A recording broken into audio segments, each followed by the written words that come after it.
Citi Field in New York, the New York Mets play the Miami Marlins. Tuesday Night Baseball is presented by Verizon. New York Mets baseball on SNY is brought to you by Lexus. The Lexus NX Turbo and Hybrid go beyond utility. By Fios by Verizon. Fios is not cable. We're wired differently. Visit getfios.com today. By StubHub. Looking for great seats? Head to StubHub, the official ticket marketplace of the New York Mets. By Empire City Casino, Manhattan's closest casino. Game on. And by Toyota. Visit your local Toyota dealer and test drive the all-new RAV4 Hybrid today. Toyota, let's go places.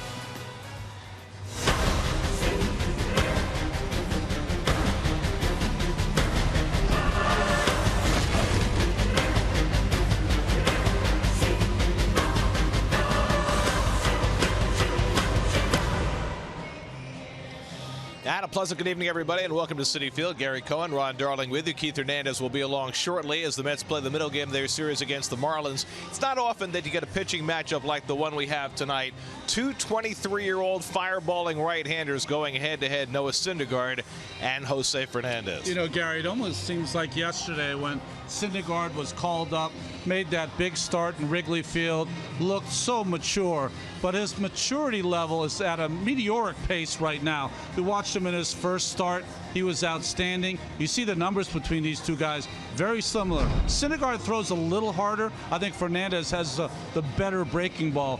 But Syndergaard right now, it's interesting how I view him, Mets fans view him, his own teammates view him. They view him as one of the #1 guys already less than a year away. Well, on this vaunted Mets pitching staff, certainly first time around the rotation, Syndergaard has been the most impressive. On the other hand, for Miami, Fernandez is clearly the #1 starter. He's the go-to guy, and after coming back from Tommy John surgery last year, looks like he is back in form. You know, I think it was really important for him to make those starts last year. It'll only make him better. He's coming off one of the most unusual starts a pitcher could ever have. He lasted into the 6th inning but gave up 5 runs, but he did strike out 13 batters. He is one of those guys that has a breaking pitch that is a put-out breaking pitch. But the thing about Fernandez is he's a guy I think you're going to see rival these Mets pitchers for the Cy Young every year. Mets haven't faced Fernandez since before his Tommy John surgery in 2013. A pitching matchup to savor. When we come back, Steve Gelbs talks to the new Marlin manager, Don Mattingly.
5-degree night. Noah Syndergaard getting ready to throw some heat as he makes his way in for his first Citi Field start of the season.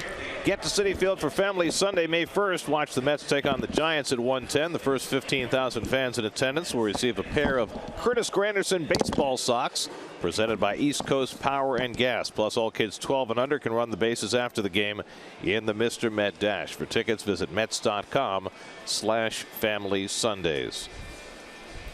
Well, the Marlins are in town, and that means a chance to catch up with the former Yankee and former Dodger manager Don Mattingly, and Steve Gelbs did just that. Don, clearly this Marlins team has a lot of young talent, but what is the one thing that has to happen to get that to coalesce and finally get over the top a little bit? I think the main thing for us really is to be able to we're going to need a little luck as far as staying healthy. If we can keep our guys on the field, stay away from any kind of long-term type injuries. And then our young pitchers got to develop. The Cozarts and the Conleys of the world for us.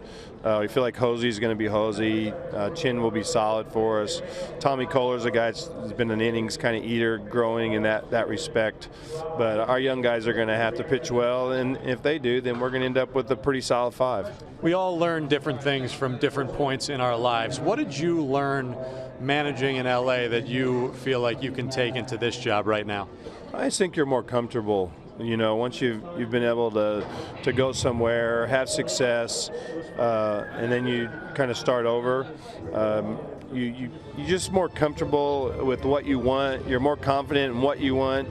As a manager, you're just a lot more sure of yourself as you move into the next situation. A lot of people were surprised when Barry Bonds was announced as your hitting coach. What has he been like with these players here in the early going?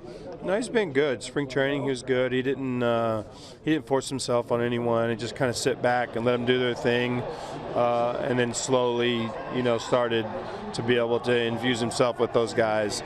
A good combination with him and Frank Manachino. Frankie's really good.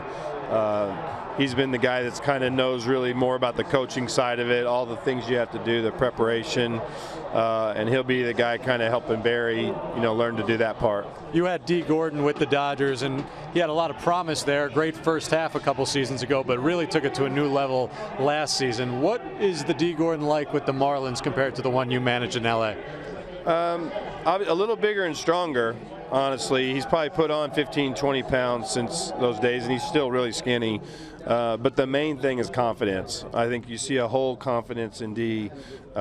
He had a little swag out there, but part of it was like, I'm not really quite sure how good I am. And I think now he just knows it. And I think that's one of the biggest things for a player. Once they come, have success, now they really know they can play here, and that confidence takes them a long way. Don, appreciate you spending a few minutes with us. You got it. In his first season as Marlins skipper, always easier the second time around. Noah Syndergaard ready to throw the first pitch, and that's coming right up.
The defending National League batting champion getting set to lead off for the Marlins. Their lineup brought to you by Hyundai. Justin Bour and Derek Dietrich and Jeff Mathis all in the lineup tonight after sitting last night.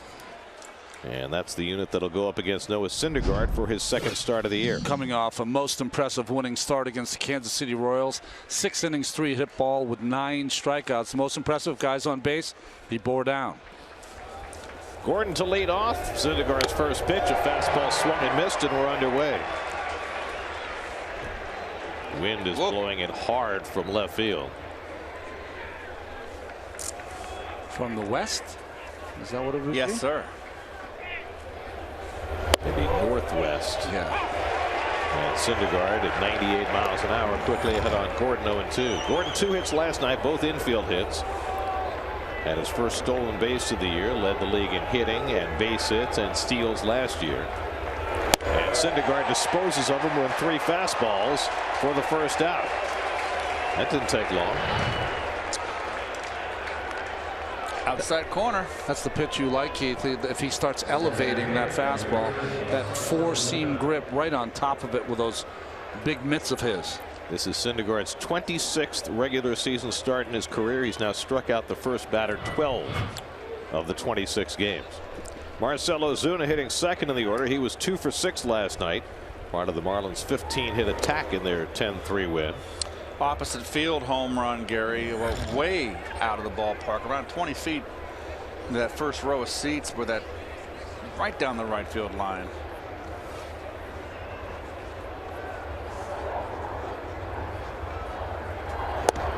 Good slider by Syndergaard. That's that refined pitch that he worked on late last year and has become a major weapon. I mentioned his first start in Wrigley Field. He was a curveball pitcher with that fastball. Now he's that hard slider. Ozuna has seen both, and he gets another slider, and he lifts one to shallow center into the wind, and out goes Walker, and a nice play by Neal for the second out. Everything in the air is going to be a little bit of an adventure tonight with that wind gusting. Yep, you definitely want to use 2 hands. Look at Walker backpedaling, which is something you don't want to do, but the wind, I think, just took it to the other side of the body. It was to his right in the beginning, but the wind is going to be tricky. So quickly 2 out and nobody on. Now Christian Yelich, who's hit in all 5 games this year for the Marlins, 2 for 5 last night. All of these Marlins hitters, although they have some new guys in the lineup, have either hitting streaks against the Mets or hit well against the Mets. But none of them has faced Syndergaard in a regular season game. They've seen him in spring training. The Mets played the Marlins a lot down in Florida, but this is a little different animal as Syndergaard throws his first changeup and falls behind 2-0. It's the darndest thing for me to have to watch a 90-mile-an-hour changeup. It's just amazing. Giancarlo Stanton would be next.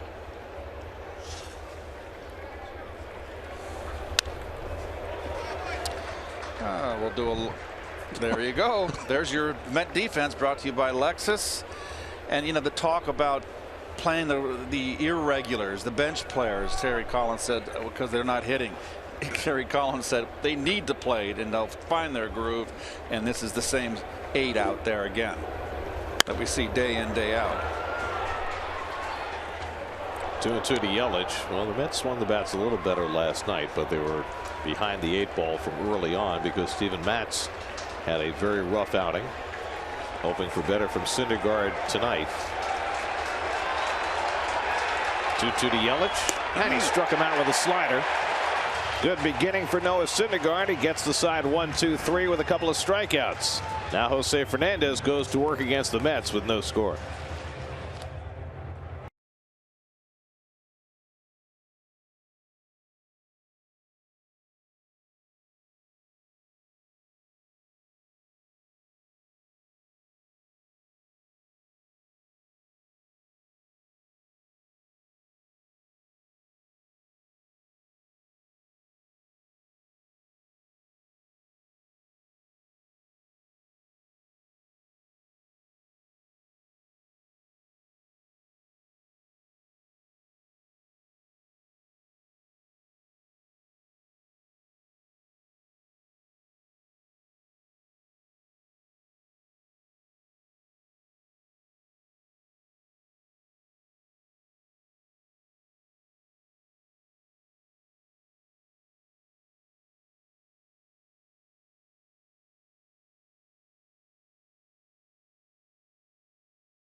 Brought to you by Geico. Same starting 8 for the Mets tonight. Curtis Granderson and Travis d'Arnaud trying to fight off early season batting slumps.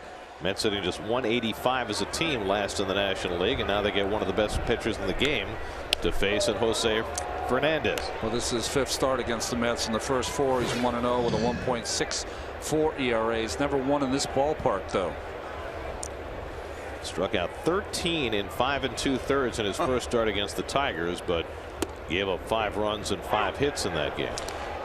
No slouch of a lineup the Tigers have this year. Granderson hitless in his last 20 at bats after a base hit on opening night. And quickly behind 0-2. Fernandez 11 starts last year, coming back from Tommy John surgery, but the Mets never saw him. In fact, the Mets have not faced him since 2013. And he throws one to the feet of Granderson. 2-2. That start that Fernandez had against Detroit was at home. That was his first loss in Marlins Park. He's more pedestrian on the road. 5-9 with a 3.78. 17-1 at Marlins Park with a 1.61. First curveball is fouled off. Well, he had been 17-0 at home to begin his career before that loss to the Tigers. A record-setting beginning to a career in his home ballpark.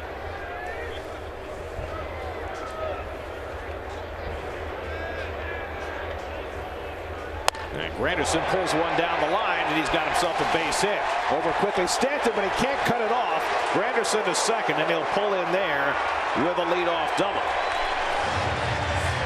So Curtis got a breaking ball to hit, and he has his first extra base hit of the season. Well, that gets Curtis hopefully going here, off to a dreadful start. Slider right down the middle. And take advantage of it, Curtis. It's a good way to start the game when you're struggling. So that snaps an 0 for 20 skid for Granderson. While not played well in right field, probably would have had 2 bases anyway. I think what happened is that if he cut it off and it deflected off his glove, it could have been a triple, so he decided just to play it up against the wall. So here's David Wright. 2 hits each of the last 2 games for David. He and Cespedes both swung the bat very well last night, and hoping that the rest of the lineup can fall in behind them. David now 6 for 19 to start the year with a .458 on base percentage. So after a rough opening game in Kansas City, things have gone very well for David, who expects to play tomorrow, day game after a night game, especially with a left-hander on the mound. Mets have not faced a lefty starter yet this year, but they will tomorrow with Adam Connolly going for the Marlins. And you never want to sit David against left-handers.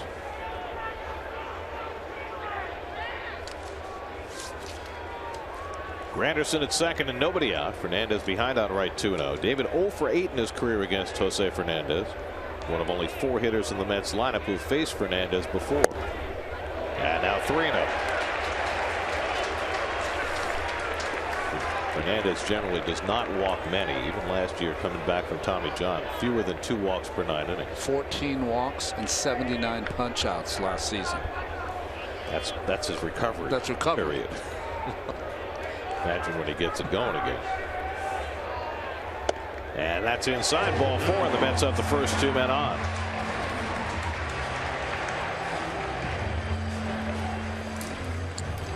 I was in Donnie's office this afternoon. There's the Coors Light Marlin defense. Former Gold Glover in left, and Yelich. 2 strong arms in center and right. Love this infield. Is up the middle. Gordon, Gold Glover, Echevarria. It's as good a middle infield as you're going to find. Mathis gets his first start tonight behind the plate. So Yoenis Cespedes gets a crack with a couple of men on. Cespedes hit the ball hard 4 times in a row last night, went 2 for 4. Granderson at second, Wright at first, and nobody out. Fernandez trying to get settled in, and the Mets trying to keep him from doing so, and a good curveball to start off Cespedes.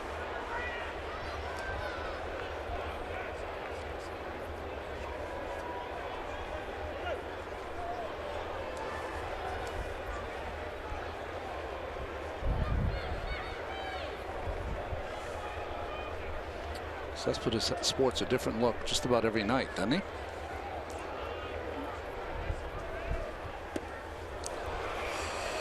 And Fernandez quickly in front, 0-2.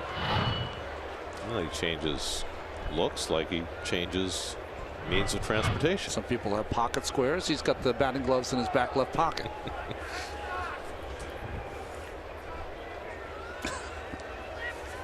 Matching the sleeve. Canary.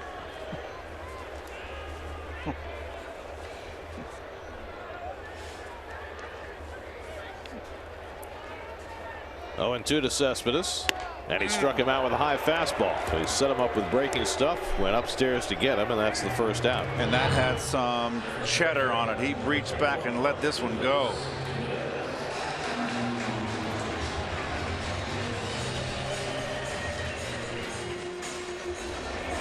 That's some gas. Well, to me, that's the right way you have to pitch Cespedes. When you get ahead of him, the hard stuff up is the way to go. So 1 out, 2 aboard for Duda. He was 1 for 3 last night. There's the shift on the infield. Not deep in the outfield. No rover, I guess. Would you call it a rover out there? No, you can't. It's when he's in the outfield. Yeah. It's a rover. Well, guys on base, he's got to stay on the dirt with the double play in order. So they keep Gordon between Echeverria and Bohr on the right side.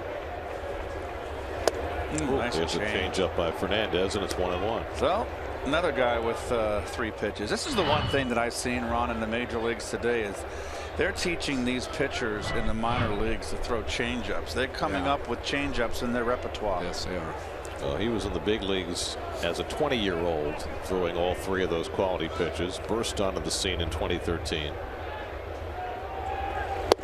Won the National League Rookie of the Year that year. Finished 3rd in the Cy Young balloting as a 20-year-old rookie. Well, what was interesting to me is that a lot of his numbers were being compared to the great Dwight Gooden. So as a 20-year-old, so it'll show you some of the special things he was doing. That year, 12-6, 2.19, 187 strikeouts and 172 innings as a 20-year-old. Not quite Gooden-esque, but not bad at all. Dude is, I mean, you can't say he's got good numbers against Fernandez, but he sees him pretty well. 2 for 8, 3 walks. Fernandez taking more time than normal, trying to get settled in. And Duda fouls off the fastball, 2-2. Well, lefties have a little better shot against Fernandez. Lifetime right-hand hitters are hitting 168 against Jose Fernandez. The lefties 230.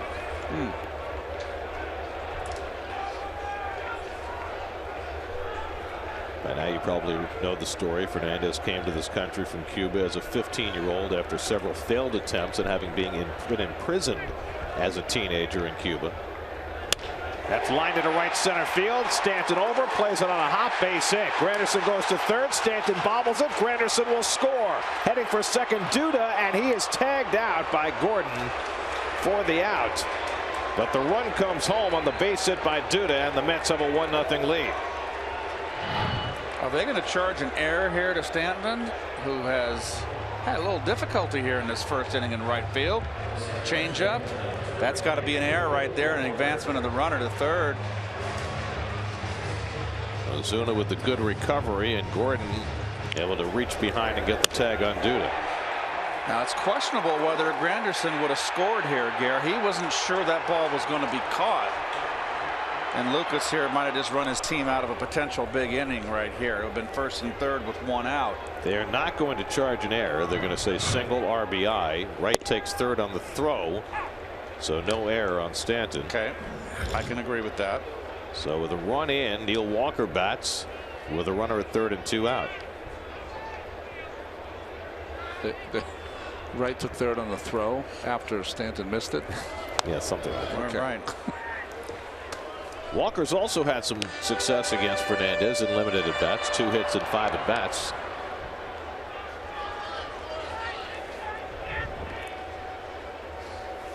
So Fernandez looking vulnerable in the first inning. Working out of the windup with a runner at third. It's overthrowing so far. His body language is interesting for Fernandez, but he can be one of those kind of live wires out on the mound. If you've seen Chris Archer, Max Scherzer, others like that. Did you see his home record? Yeah. Jeez. But on the road, he's been far more human. That's it down to third. Dietrich Nice play. struggles to grab it and throws out Walker to end the inning. But the Mets cash a run on Lucas Duda's RBI hit and give Noah Syndergaard the lead as we go to the second.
Second inning, Giancarlo Stanton leads off against Noah Syndergaard. Mets with a 1-0 lead.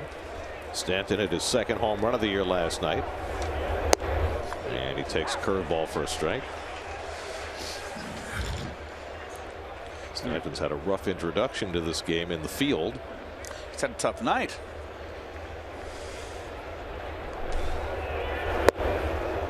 Two curveballs in a row from Syndergaard, and Stanton held on this one, 1-1. Well, the Mets got a first inning run for the first time this season. Curtis Granderson coming home on Lucas Duda's base hit.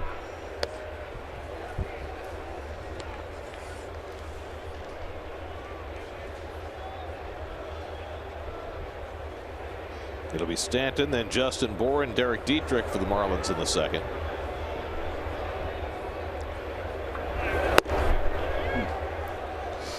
There have been times in Syndergaard's short career that surviving the first inning has been the key for him. His career first inning ERA is over 5. His ERA for the next 4 innings is under 2. So far, so good. And Stanton takes a knee-high strike, 3-2. Tells you how good he feels about his fastball. 3-1 here. Hit it.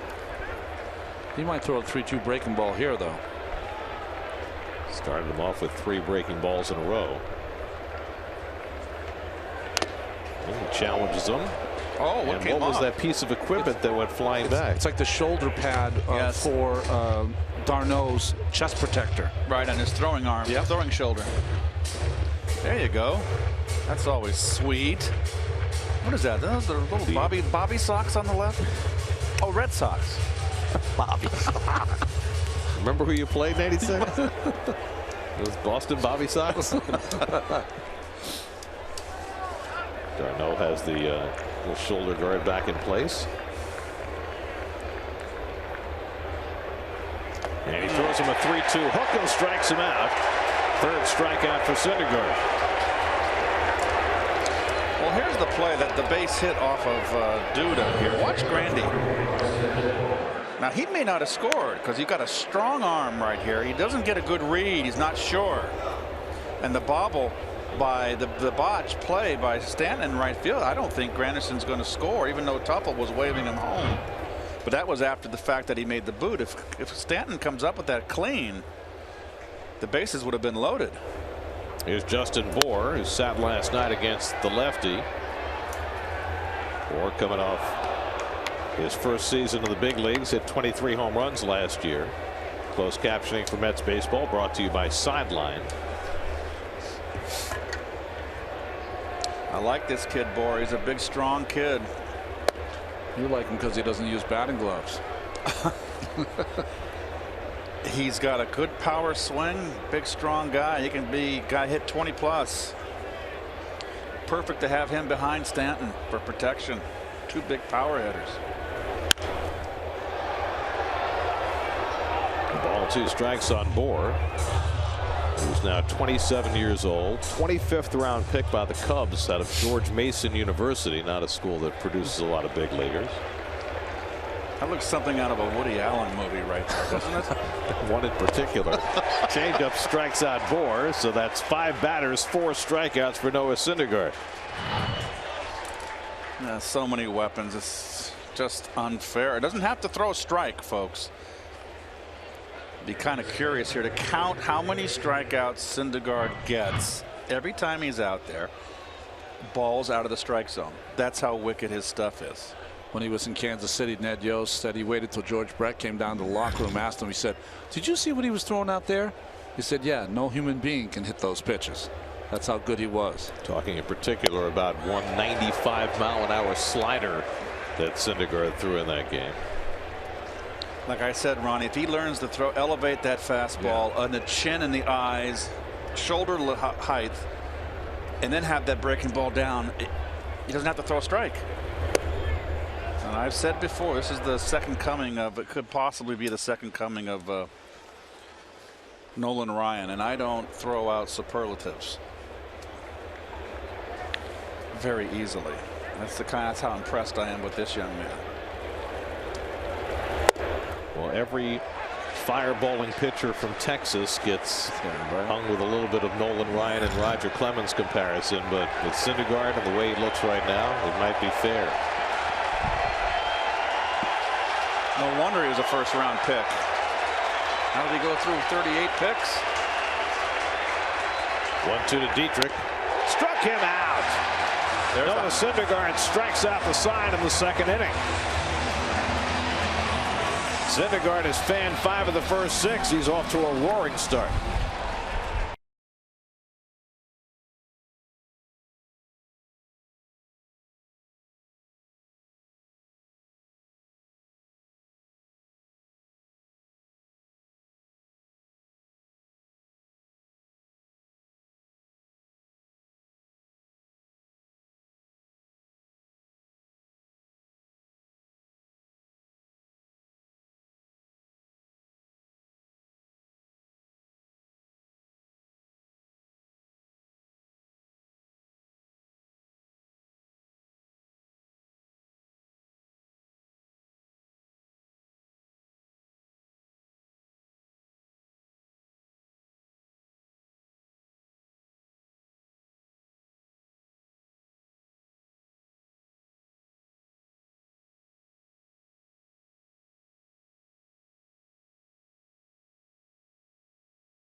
Mets Baseball live with the MLB.com at Bat app. Stay up to the moment at any moment with game day, live game video highlights, StatCast, news, and more. Download MLB.com at Bat, the #1 app for live baseball on your phone and tablet. And then you can watch Michael Conforto take his turn at bat against Jose Fernandez.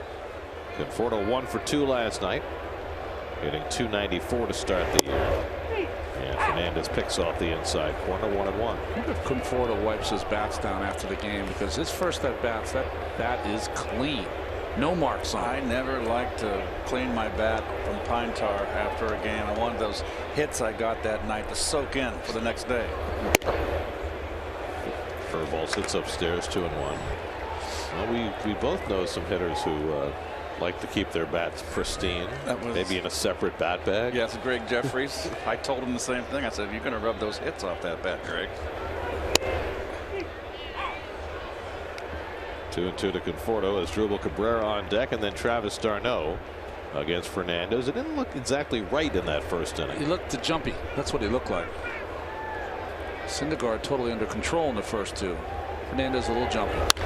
Hit the other way. And the umpire, who was in foul territory, Jordan Baker, could not vacate, and it's a foul ball and a pain. Oh my gosh, I've never seen that. You can be in foul territory and the ball be fair. You know that, right? Oh my gosh. Was he daydreaming? Oh, look at that. Oh, got him in the hip. He just didn't know which way to go. Oh, that's a bad spot to get hit. That hurts. And the catcher and the home plate umpire are giving Baker a moment. Well, the moment's going to come for him at dinner tonight with the other umpires. That's when the moment's coming. You're saying they might give him a bit of a hard time? Yes, big time. Oh. Well, Baker, who had the plate last night, maybe he'll be inclined to call more strikes next time. Curveball misses to Conforto, 3-2. Tim Timmons has the plate tonight. Mike Everett, the crew chief, at first. Paul Emmel at second. Baker at third. The replay crews led by Dana DeMuth and Jerry Lane back in the bunker. 3-2 to Conforto, leading off the home second. And there's ball 4 to the backstop.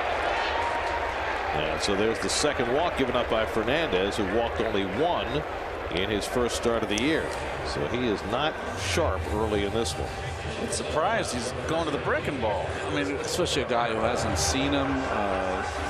It just doesn't make any sense. But they said in his first start. Now, it's hard to criticize a guy who struck out 13 in his first start, but he did give up 5 runs. Juan Nieves was saying that he had to have a talk with Fernandez. Said, listen, you have as good a fastball as anybody in the game. Right. Establish that, then you go to the breaking pitch. There's Juan. This has Drupal Cabrera, 0 for 2 last night. 5 for 21 to start the year. And a soft toss by Fernandez. You do have a different catcher behind the plate for Fernandez tonight. Jeff Mathis making his first start of the year, a guy who has a reputation for being a great defensive backstop. And has been in the big leagues for a dozen years while hitting under 200. That'll solidify that reputation in a hurry. Missed a lot of last year. Fractured his hand right in April, early April. And he missed almost 3 months after that. And if I recall correctly, it was right after the Marlins got rid of Jared Saltalamacchia, and that's how JT Realmuto wound up in the big leagues, and he wound up having a nice rookie season. Realmuto caught last night.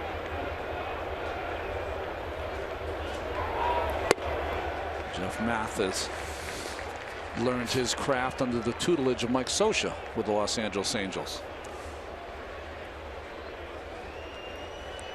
Mariana, Florida. Where's that, Keith? No, I have no idea. It's a big state, Ron. I know, but it's like 4 different states. You're in charge of Florida and the Hamptons for me. And California. California. Northern California. He gets the top half of that state too. It should be 2 states. One's the desert, the other one's all evergreen. Which state are you talking about? California. Oh. Central Florida. You got the Panhandle, you got the Orlando area, you got the Gulf Coast, you got the Atlantic Coast. Popped up in a shallow right, and Stanton runs under it and handles this one with no problem to retire Cabrera for the first out.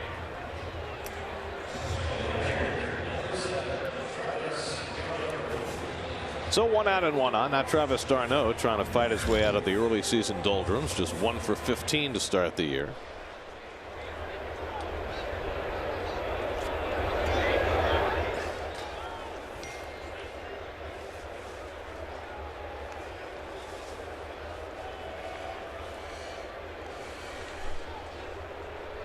Conforto at first and 1 out. d'Arnaud fouls back the fastball. d'Arnaud, a couple days ago, shortened that swing up, and he's getting long, a little long again. A little loop in that swing.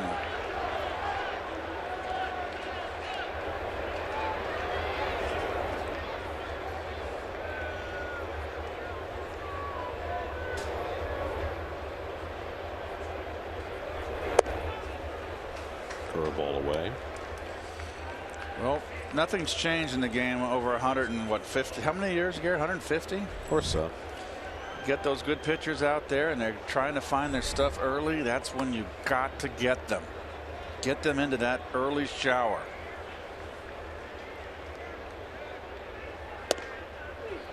And that breaking ball bends in for a strike. 1-2 to d'Arnaud. And you can see Fernandez just talking to himself and sighing. And it shouldn't be. That was a razor blade right on the corner. It was almost like, well, it's about time. That kind of a reaction. And d'Arnaud laces one into right for a base hit. Conforto hustles into second and stops there as Stanton sails it in. And so d'Arnaud has his second hit of the season, and the Mets have 2 men on. Nicely done here. Fastball away. Go right with it. Beautiful. Right. Nice swing.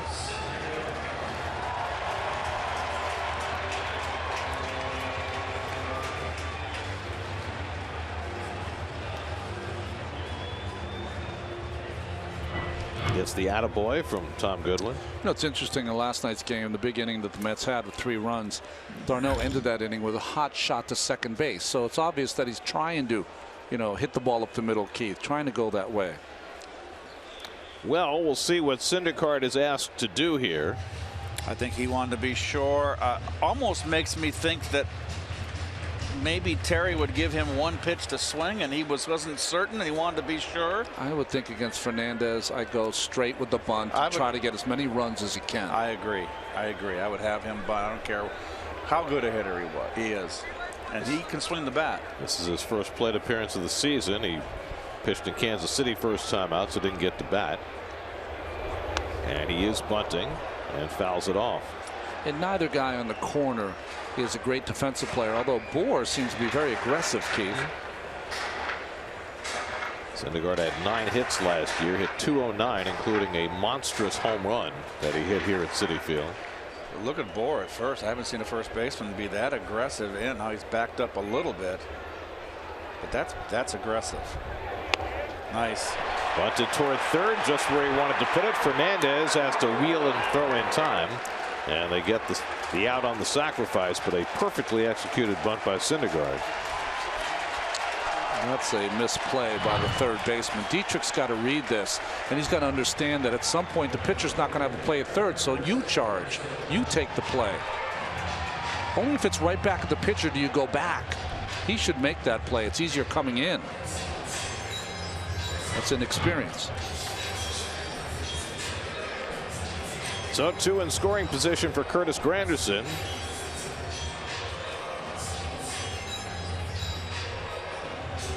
This is all about approach against Curtis, who had a base hit, a double in his first at bat. How are you going to approach him with a base open? Right-handed hitter up next. Last year it took Curtis 14 games to get his first extra base hit of the year. Did it in half the time this year with a double his first time up.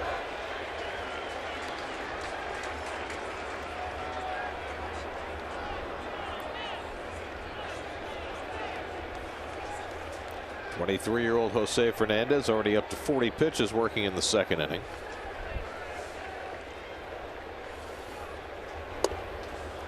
changeup away. 2-0 to Granderson. David Wright waiting on deck. First base open.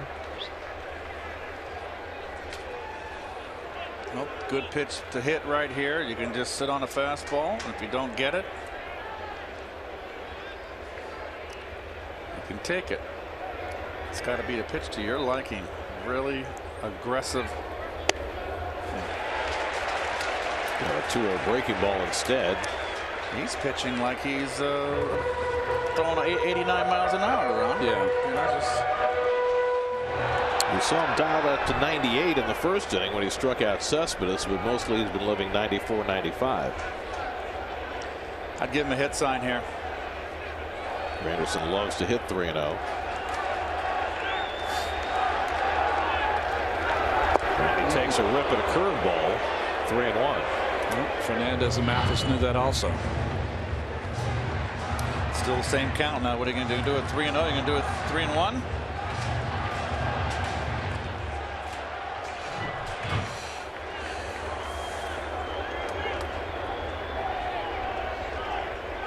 Fernandez has already walked 2, struck out only 1. 2 in scoring position for Granderson. And Curtis takes the changeup for a strike. 3-2. That's a pretty good changeup. 3-1. Boy, you'd think you would have an aging veteran out here pitching today. Fernandez, not a power pitcher. He's throwing predominant secondary pitches.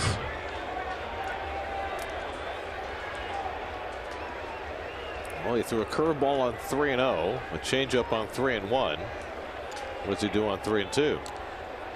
You just can't throw the fastball if you've come to the party with all these pitches of breaking pitches, and he does.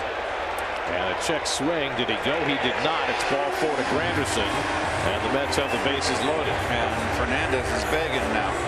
He was not happy with the third base umpire's call. George Baker. Granderson didn't know. He took off for first base thinking it might be strike 3. And he wisely ran before wondering about what the call was going to be. Did not swing. And Fernandez is showing a little frustration here. And Juan Nieves, the pitching coach, is going to go out to talk to him. We'd be all over him on the dugout back in our day. Stop begging. Yep. Now 45 pitches, 3 walks in an inning and 2/3 for the ace of the Marlins staff.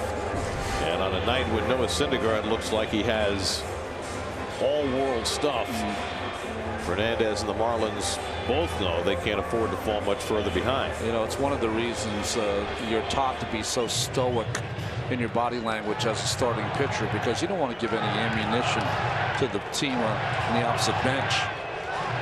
Just don't let them know if you're upset or not. Conforto at third, d'Arnaud at second, Granderson at first with 2 down. David Wright walked on 4 pitches his first time up. He's got the bases loaded with 2 down. And Fernandez misses high. Again, out of the windup, so obviously he feels a lot more comfortable that way. When you do that, though, with 2 outs, it allows that runner at second to get a huge jump. And a double will score all 3. There you go. And now he's behind Wright 2-0. Missing badly with 2 fastballs. Question, Ronnie, when you're struggling as a pitcher and you're throwing all these breaking balls, you can then lose your fastball? You can lose your fastball command. Right. And that's what they've been talking to him about. So Wright in a very comfortable spot here, ahead of the count, 2-0. And David takes a rip, 2-1. David Wright's last grand slam came 10 years ago. Whoa. He had 2 in 2005 and 2 in 2006 and none since. They're not easy to come by, you know. I guess not. What, McCovey had the record for a long time? And A-Rod has it. And A-Rod broke it, right? Trying to think of the guys with bases loaded. Bobby Ventura was outstanding. Stargell was great. I mean, all the great hitters are great. We just saw Ryan Howard, who has 13 for his career. Gehrig was pretty good with the bases loaded. What did he do here? Behind the count, he threw his fastball and he's evened the count out. 2-2 coming. Way high.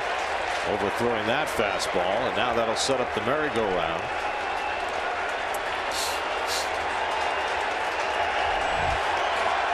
Cespedes on deck. And this is really with the bases loaded, winding up. It's really asking for trouble. Conforto, Darno, and Granderson all get set to run. And Wright lifts one to right field. Stanton coming on. And he gets there to make the catch, and that retires the side. So the Mets load him up, but Fernandez able to get out of it and keep it a 1-0 game going to the third.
Been a dynamic beginning to Noah Syndergaard's night, building on his 6 scoreless innings in Kansas City.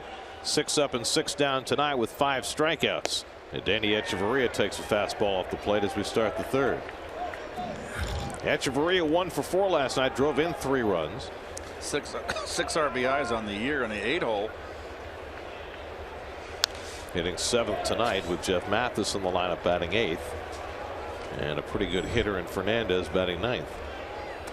So you say to yourself, why has it been such a struggle for Fernandez? When you watch Syndergaard, see his fastball command? Every ball that he wants to throw is within that kind of spiral where Darno puts his glove. Oh, boy. How much does the simplicity of Syndergaard's windup help that? Well, the simplicity really helps him. It helps also that he's 6'6", 250 and can throw pellets. But Fernandez's deception can come from his motion, too, because there's a lot of moving parts. 1-2 to Echeverria, and he bounces it. 2-2. Well, there's a career comparison. Fernandez and Syndergaard only a month apart in age, but Fernandez got to the big leagues as a 20-year-old. Derailed by Tommy John surgery in 2014 after 8 starts. Came back last year. And a half swing, and Echeverria down on the slider, and that is 5 strikeouts in a row. And 6 for the night for Syndergaard. Well, Keith tells me that I'm not allowed to say the word unhittable, but when he throws it like that, it's pretty darn hard to get a bat on. Well, it's unhittable because it's not a strike. What is more, I think a more proper phrase would be, it's a pitch that you can't lay off. It breaks so sharp and late. What floors me is that this is a guy who came to the big leagues without a slider. And now this could be one of the most dominating pitches in the game. Walker slides over and throws out Mathis for the second out, so that ends the strikeout streak at 5. But you know what I mean? I mean, guys come to the big leagues with dominant pitches, and Syndergaard had a dominant curveball and this overpowering fastball. But now this slider's become a weapon unto itself, and he didn't even have that when he got here. It's maturity on his part. Major league coaching helps. Dan Warthen's very great at teaching pitches. That's one of his strengths, along with the learning the mental part of the game. I think it's got to be an intellect there too. You know, he's got to have a good. He's got to be able to be thinking out there, intelligence, to be able to apply things that are thrown at you to make you better. Right now it looks like the greatest impediment that Noah might have is occasionally his hair gets in his eyes. Well, he's an inquiring minds want to know kind of individual. He's always asking, trying to learn, even on the days he's not starting. Ahead on Fernandez, 0-2. A little bit low. Well, on a night also where the Mets need Syndergaard to go deep into a game, he's been very efficient early in this game despite all the strikeouts. 1-2 coming. And a half swing. Did he go? He did not. Fernandez gets a break, and it's 2-2. Yeah. By the way, let me say, the first time that a pitcher has checked his swing that the umpire called it that way. First time ever. On a pitch 3 feet outside. In 150 years of the game. First time. You never got that call? No, first time. Back to Syndergaard. He lets it go, and Walker smothers it but has no play. And Fernandez, the first Miami base runner of the night. He's got an infield hit. There goes the no-no. I'm thinking Cole Hamels. Wasn't it Hamels that got the hit off Dickey? Isn't it always the pitcher that gets the hit and goes, come on, guys, what's the problem here? I mean, once every 5th day, you guys are getting paid to hit.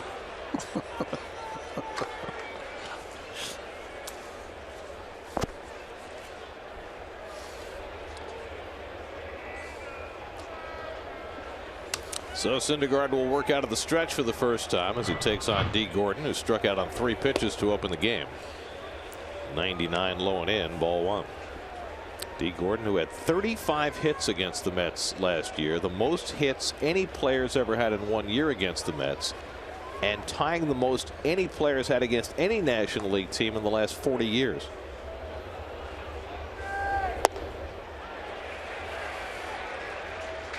Ronnie, when you pitched a couple of good strong innings and say 3 innings and then the windup or whatever, and all of a sudden you had to go from the stretch, Yeah, it sometimes takes a couple of pitches to find that groove you had on the windup.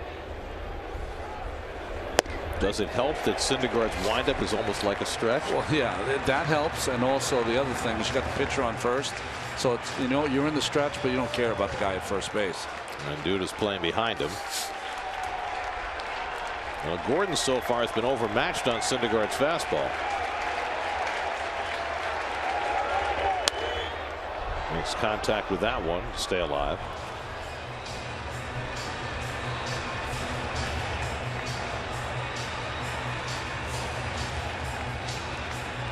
Another difference I see from last year. We saw more 2-seamers from Noah last season. And now we see more 4-seam straight right to the target. 1-2. Slider somehow fouled off.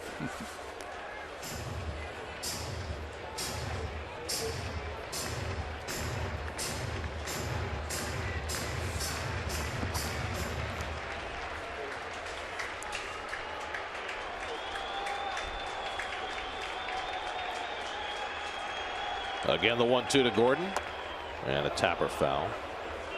Gordon's doing his best staying in this at bat, but it's hard work. Marcell Ozuna would be next.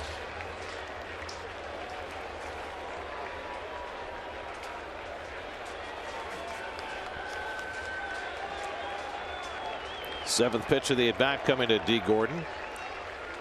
Struck him out. 99-mile-an-hour gas. 7 strikeouts in the first 3 innings. 16 strikeouts in his first 9 innings of the year. Dominance by Syndergaard. 1-0 New York.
Baseball on SNY is brought to you by Verizon. Current Verizon Wireless or Fios customers go to sny.tv/Verizon all season long for access to unique Tuesday night baseball experiences.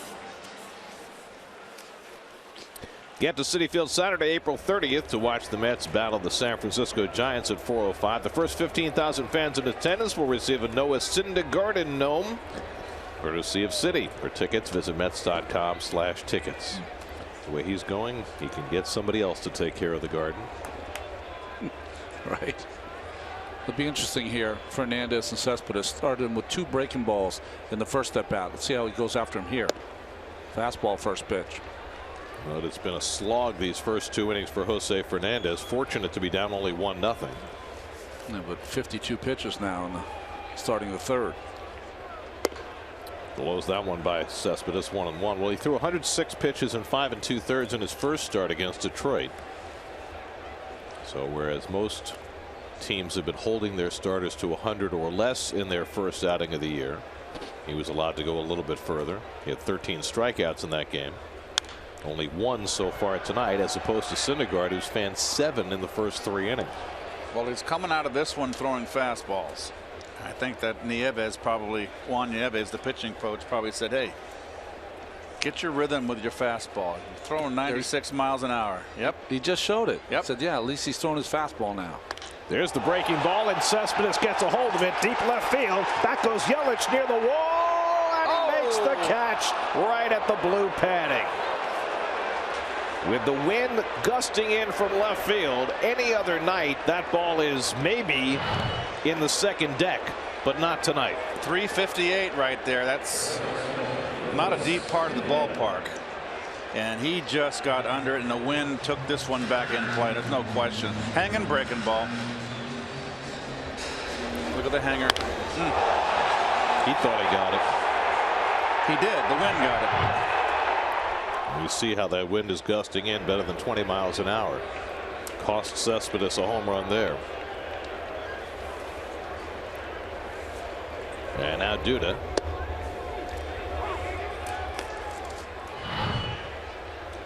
There's a reaction from the crowd. It's all good fun. Can't mess with Mother Nature. Back to a breaking ball for a strike to Duda, and it's 0-2. Lucas drove in the only run of this game with a base hit in the first. Ball skipped by Stanton. Duda tried to get to second and was thrown out. There's the shift now with the rover out there in right field. Now they've got Dietrich playing between Gordon and Echeverria. We need a dot matrix just to keep track of where the infielders are. We got something coming. We just got to fit it in the booth. That's right. Our telestrator is going to be awesome. Telestrator's bigger than. It wasn't going to work. No. With 3 in the booth. A little tapper back to Fernandez, and Duda's retired 2 out. SNY Super Slow Motion is brought to you by your Mercedes-Benz Tri-State dealers. Mercedes-Benz, the best or nothing. So far, Syndergaard has been the best. It's hard to think of another pitcher in baseball right now who is throwing in as dominating and intimidating a fashion as Noah Syndergaard. And there are a lot of great pitching talents in the game right now. Well, it becomes part of that that equation where people are asking, if you had to start an organization or franchise, what pitcher would you take? He's in that discussion now because of his age and his excellence. Broken bat grounder by Walker. Gordon slides over and throws him out. So a better inning for Jose Fernandez, helped out by the wind as he sets the Mets down 1-2-3. After 3 at Citi Field, 1-0 New York.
2017 Audi A4 and your Tri-State Audi dealers.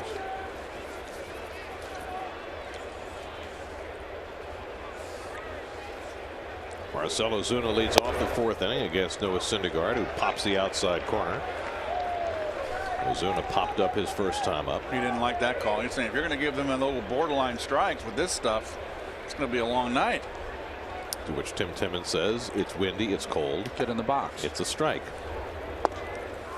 Last night, Jordan Baker had a little different approach behind the plate, and that led in part to Met pitchers throwing 205 pitches last night.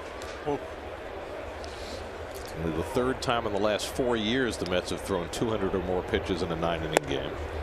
Makes my elbow hurt thinking of that. Well, you don't have to throw it. Well, I used to pitch in high school. My elbow would kill me the next day. Yep, every time. I couldn't throw 10 feet the next day. Half swing by Ozuna. He held it in time. 2-2. Doesn't most pitchers feel that way after the day after they pitch? I mean, you're really, really stiff, but I mean, you can still throw and do all the. It would take me till the third day when my arm got well. Slowly hit. Walker a long way to go. The sliding stop and the throw, and he got him. Duda stayed on the bag. Nice. Ozuna is asking for a replay, and we'll see whether the Marlins decide to challenge. Ozuna's saying that he beat it, but that Duda's foot was off the bag. That's quite a play by Walker. Nice. Off balance throw. He's on the bag. I think it's a heck of a play. And the Marlins do not appear as though they're inclined to challenge. That's a nice play by Duda on that end as well. He's on that cliff there. It looks like Duda reached back, so his foot might have been off, but he kind of reached back with his toe. Nice play all the way around. Mike Everett, the first base umpire, made the call. Now the Marlins are challenging. Let's see. He's off. Does he put his toe back though? Oh, he's safe. Well, Ozuna was there was the definitive angle. So what do you do here? Do you give a? That's going to be a base hit. Would you rule that a base hit? Oh, it's got to be a base hit. Yeah. Oh, yeah. So, after much discussion apparently between the Marlins replay folks and the dugout, they decide they will challenge, and they probably had to wait to see that angle before they decided, because from every other angle it looked like Duda was still on the bag. We got nothing to do. Take as long as you want. Are we going to get another advertisement on the hat here from MLB at bat? Yes, we are. This play under review is brought to you by Mazda. Driving matters. See, we got our ads in too. Yeah, Duda tried to get back, and he did, but not in time. Not until Ozuna had already crossed the bag. So it seems like once the folks in Chelsea look at that angle, it would be pretty clear. Yeah, I think that would be pretty obvious. Dana DeMuth's crew and Jerry Lane's crew are in the replay center, and this is what makes me wonder. Now, we've seen that angle. They've seen that angle. Why does it take any longer to make a call? Because I think everyone is so afraid of making a mistake that they want to see it 5, 6, 7 times, then hold a vote. And did you see what I saw? Yes. And trying to get it right. So I can't blame them. This is the rules you live under. Here they so come. if they put them under this kind of pressure, then they're trying to get it right. Not their fault. Well, terrific plays by Walker and Duda, but Duda's foot clearly off the bag, and so the Marlins win the challenge. And Ozuna will get credit for an infield hit. Second hit off Syndergaard, both infield hits. Second straight night that the Marlins have successfully challenged and now call at first base and turned into a hit. Yelich got credit for a hit last night in the first inning on a play at first base. So a leadoff base runner for Miami in the fourth. And now Yelich has struck out his first time up. And Syndergaard sinks one outside, 1-0. Hard to put a hit and run here, Keith, with a guy who throws with so many swing and misses, but this Yelich is your best hitter. You can get the count and do it. Why not? Right? Just try something. You got a guy that can handle the bat right here, but he struck out over 100 times, Yelich, last year. He shouldn't be a 100 strikeout guy. Late swing foul, 1-1.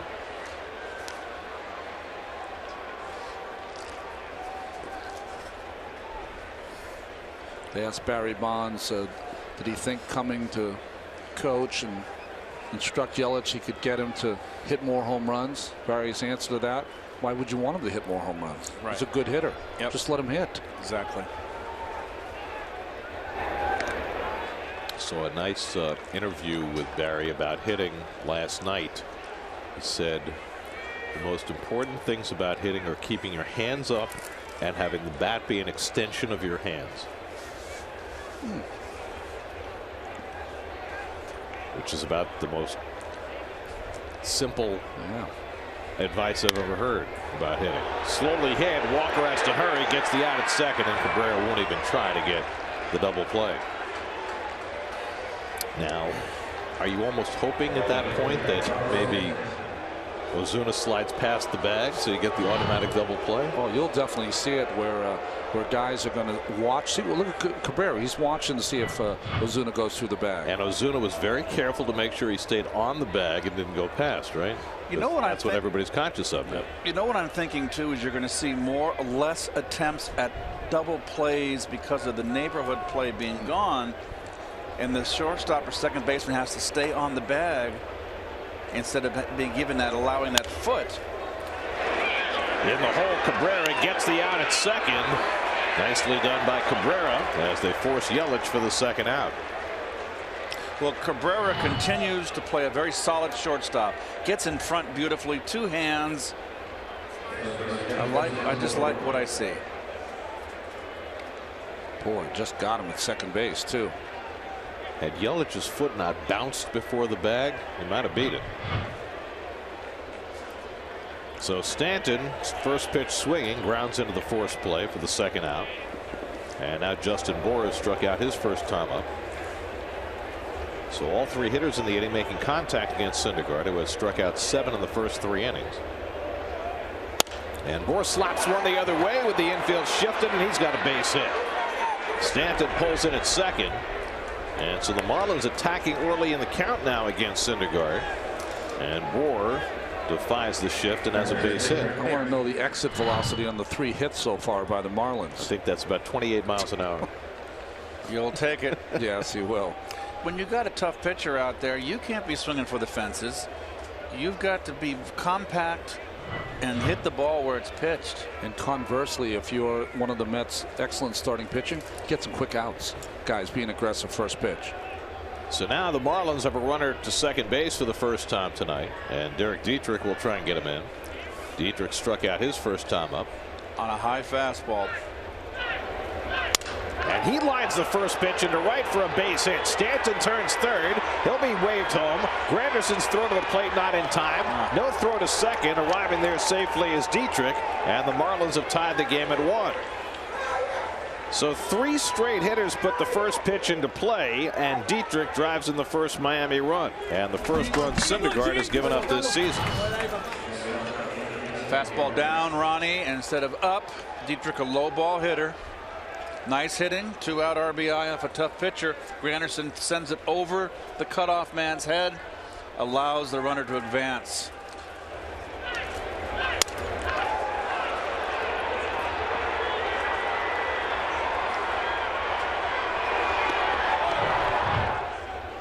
So now 2 in scoring position for Echeverria, and he fouls back the fastball.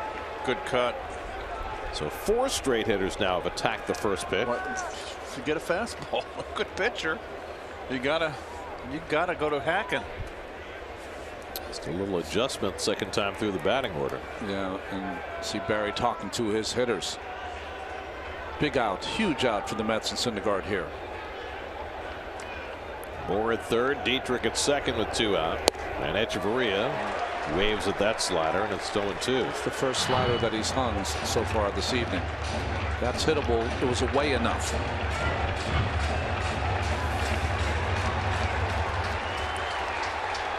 Bour and Dietrich both in scoring position.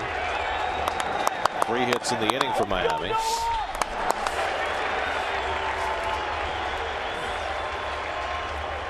Oh-2 coming. And he struck him out with a slider. Inning over. Strikeout number 8 for Syndergaard, but the Marlins get even. Dietrich's 2-out hit makes it 1-1 in the 4th.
Home fourth inning, Michael Conforto leads off in a 1-1 game and pops the first pitch foul. Conforto walked his first time up. That's got a run in the first inning against Jose Fernandez. Loaded the bases in the second, but didn't score. And then Fernandez bounced back with a 1-2-3 third. Always the danger against a quality pitcher. If you don't get what you can early, you might not get any more. Conforto lifts one out to left, and back goes Yelich to get it. One away. So Conforto retired, one away, and we check in with Steve Gelb. Steve? Guys, noticed something inside the Marlins clubhouse today. Right inside the clubhouse on a cork board, there's a heat map for tonight's starting pitcher. They do this before every game. We've seen heat maps for hitters, but this is for, pardon me, not the starting pitcher, the home plate umpire. We asked the Marlins if we could show you guys what that looks like. They wouldn't let us show it, but basically for Tim Timmons tonight, the Marlins say that he calls more strikes off the plate inside to righties and outside to lefties than your average home plate umpire. So something to watch here moving forward if Jose Fernandez pitches more inside to righties, more on the outside to lefties. Well, you know, there used to be Steve, just the American League and National League umpires. So you cut it in half, and as a hitter, you got easier to get to know the umpires. Now with just one set of umpire crew and more umpires to get familiar with, and you see them less. But when I played, you got to know what your umpire's tendencies were.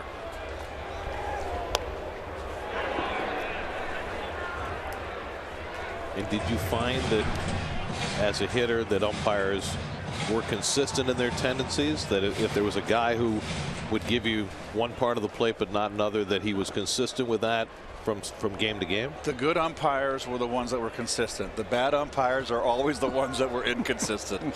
Unfortunately, the National League umpires, when I played and Ronnie played, were fantastic. There was a minority of bad umpires with names I won't mention, but the great majority were terrific umpires. You would have a conversation that maybe you wouldn't have today, where you would say to the umpire, come on, you're better than that. You never call that a strike, because you knew they didn't. Cabrera lifts one to left. Another chance for Yelich. Plenty of room. 2 out. I got thrown out of a day game in St. Louis when I was playing. I won't say who the home plate umpire was. He called a pitch that was a foot outside, struck me, and I screamed at him. But he threw me out, and I came up to him. I said, "You're the worst umpire in the league."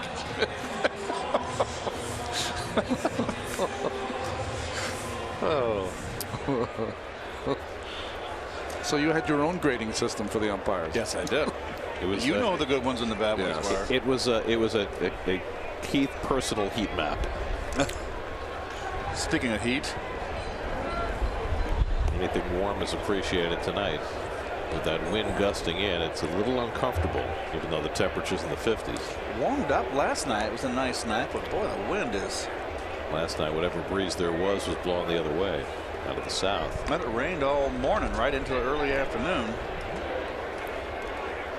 I wouldn't say that you, as a pitcher, would change your game plan for a pitcher, for an umpire, but you knew the hitter umpires, so you knew you weren't going to get that ball that's painted on a 2-2 count, so you had to bite off a little more plate. 1-1 to d'Arnaud, who had a base hit his first time up, taking one to right field. Meanwhile, Fernandez looks like he's gotten his bearings these last couple of It's a different pitcher now. He's throwing his fastball. It's so often the case, isn't it, with the great starters? If you're going to get them, you got to get them early. And you just get into a rhythm. You know, he's coming off a rocky start where he gave up some runs, although he struck out 13. And, you know, for any young pitcher, and I know he's had some success, some great success, it's very intoxicating to strike out people. You end up sometimes forgetting about the game and thinking only about strikeouts. Different kind of start for him tonight. Only one strikeout over 3 2/3. Whoa, that chance down. Very late call by Tim Timmons. Wow. Strikeout d'Arnaud. Jeez, that's knee high to a grasshopper. Come on, get it up, huh?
episode of Mets Insider. From Kansas City to Citi Field for the long-awaited home opener. Get a behind-the-scenes look at the start of the Mets 2016 season on Mets Insider, presented by WB Mason, Sunday at 4:30, only on SNY.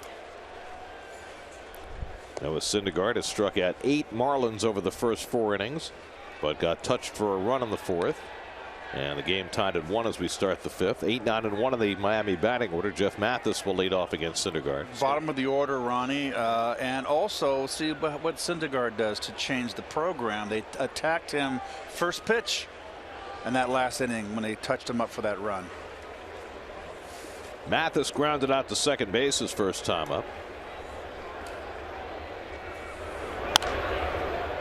We want to welcome Jackson DeGrom to the world.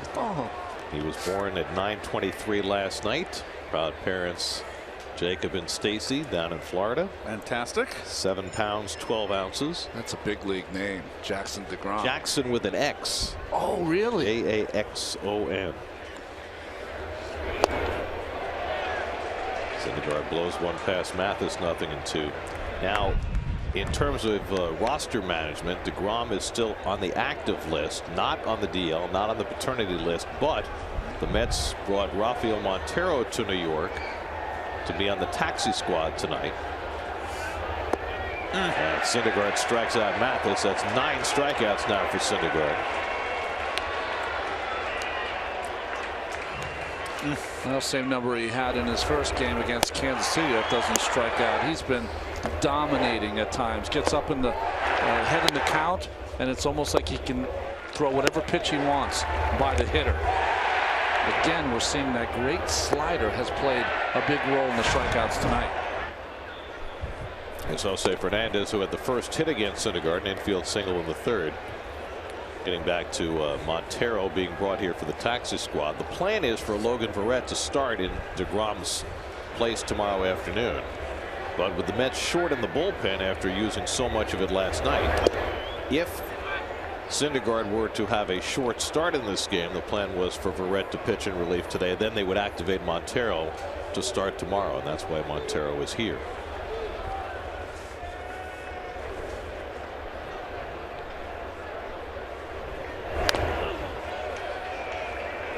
Two-1 to Fernandez, who has a couple of home runs in his career and 85 career at bats. Fernandez, after defecting from Cuba, went to high school in Tampa. #1 pick by the Marlins in 2011. And Syndergaard takes care of the second strike, 2-2. See the big smile. Great recovery, Gary. Fernandez after he misses this pitch.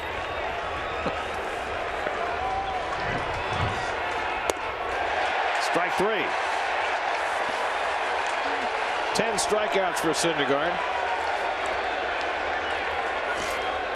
6th time in his career he's reached double figures. The 5th inning brought to you by your Tri-State Ford dealers, who invite you to test drive a new Ford. You'll discover why Ford is the total package. So 2 out and nobody on. Now D. Gordon, who has struck out twice tonight. Could anticipate a bunt here. He can make something happen with 2 strikes. That's the hammers are proliferating. They need to get better paper. A little thicker stock. Yes. Especially on a windy night. Do you guys remember the first time you saw the K corner at Shea Stadium? I don't remember the exact day. But the guy who was in charge of the K corner, for some reason, I met him a few weeks ago. 0-2 to Gordon. He fouled it off. He just came up to me and just was saying that I was the guy in charge of the K corner. I don't know if it was true or not, but still, I remember that people just would go crazy in anticipation, because with 2 strikes, everyone in the house wanted to strike out from White. And then they got Sid had the S cards, and then Coney had the Coneheads. But it all started with Doc, and you know, no ballpark had ever done that before, hanging Ks. I remember Yankee Stadium with 2 strikes when Guidry had his big year. They'd start clapping. Right. '78 when he went 25-3. Well, they could have hung lightning bolts because Guidry's Cajun nickname Lightning. was Louisiana Lightning. Right. But of course, Dwight was Dr. K, and so it was the perfect storm for the K corner to be born. There's the 0-2. Struck him out. Change up from Syndergaard this time to get Gordon, and he strikes out the side for the second time tonight. That's 11 Ks through 5 for Syndergaard. Hang up another hammer.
Noah Syndergaard leads off the home fifth inning against Jose Fernandez. Syndergaard sacrificed his first time up. Fernandez is now retired 7 in a row after a questionable start, but limited the Mets to just 1 run in those first 2 innings, and now has kicked it in gear. Syndergaard has struck out 11 over the first 5 innings and done it throwing just 72 pitches. That's hard to do. We were talking about Dwight Gooden. That's what Doctor used to do. Low pitch counts, tons of strikeouts. Meanwhile, Fernandez has struck out only 2 in his 4 innings of work. Low for him. 2-2 now to Syndergaard with Granderson and Wright to follow. And it's been pretty much as we expected as you look at your 4th and 5th inning recap. Syndergaard and Fernandez have been front and center. And a full count to Noah. Fernandez has walked 3 tonight. They all came in the first 2 innings. One of those went to Granderson, who's on deck. And Noah flies one foul.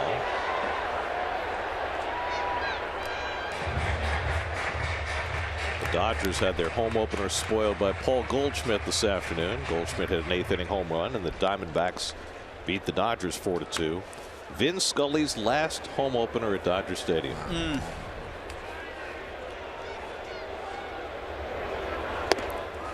Fernandez strikes out Syndergaard for the first out. They held a rally yesterday to rename the street outside Dodger Stadium.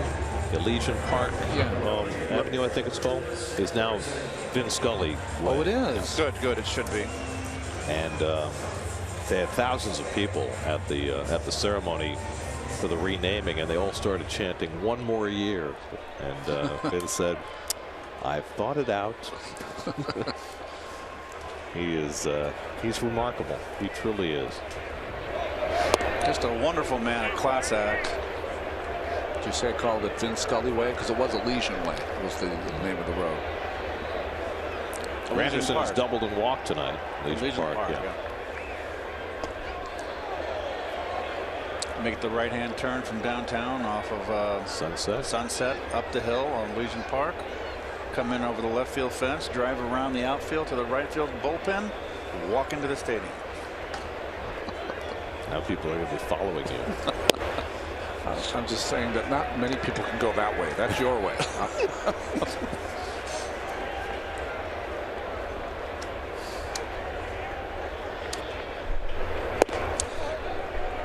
One now to Granderson. It was funny. I had a long talk a couple years ago with Vince, and he said when he first moved to LA, he said, I didn't like it. He goes, there was nothing to do. It's hard to believe. Depends on your point of view. Depends on what you want to do. I guess back in the late 50s, Los Angeles wasn't nearly what it is now today. No, Vinny was a New York kid. Yeah, exactly. Second straight full count for Fernandez to start this fifth inning. He struck out Syndergaard. Now he's 3-2 on Granderson. And Curtis goes down on the curveball. So back-to-back strikeouts for Fernandez, his fourth of the night. And both pitchers are starting to dominate. Well, when Fernandez has that breaking ball working, if you remember Kerry Wood when he struck out those 20 Astros, that's the kind of breaking ball he has. And I would think following Tommy John, much as we talked about with Matt Harvey, it might be hard to get that back. Well, I will say that when he throws it good, it reminds me of the ones he threw when he first came up, but he doesn't throw as many in a row as he did then. Now David Wright has walked and flied out 0 for 1.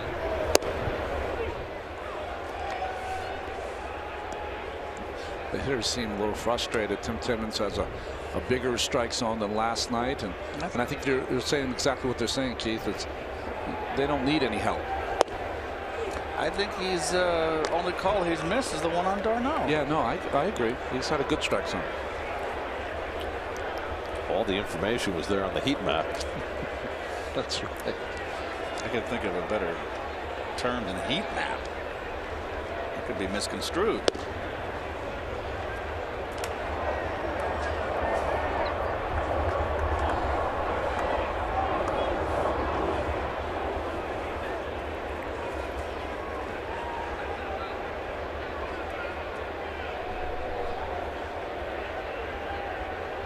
Two from Fernandez, and David goes down on the fastball, and Fernandez strikes out the side in the bottom of the fifth. So each pitcher strikes out the side in the fifth inning. Still 1-1.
Playoff news as a panel of sports writers debate the latest in New York sports on Daily News Live, presented by Citi, tomorrow at 5 p.m. only on SNY.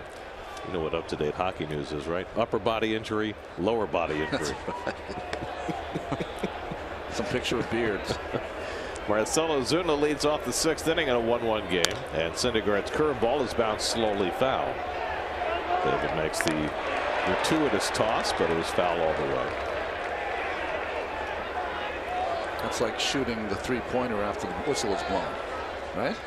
Did you see, by the way, they took Archie Diacono and Jenkins into the gym and had them reenact the game-winning shot for Villanova? Oh, they did. I didn't see Jenkins that. tried it 11 times and made 7 of the 11. No.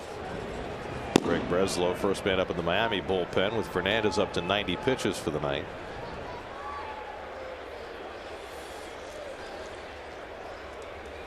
Ozuna has one of the 4 hits for Miami tonight, but he can't catch up with that slider, and it's 0-2. Well, there hasn't been a fair ball in this game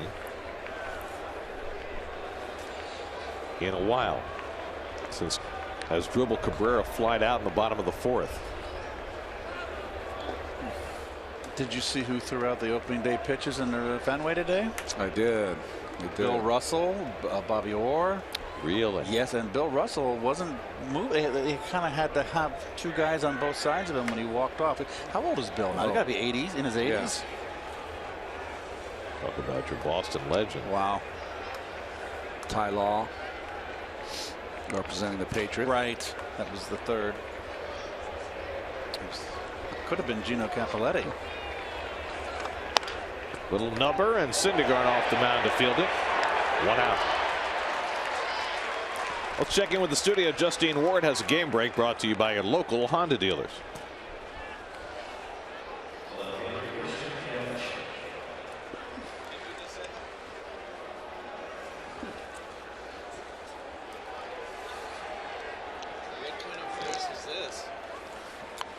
Did you see the road uniforms that the Diamondbacks were wearing They today? have all crazy uniforms they're going to be featuring this year. A lot like, you know, the college team in Oregon, or Really? Yeah, like soccer teams. Well, no, not soccer teams.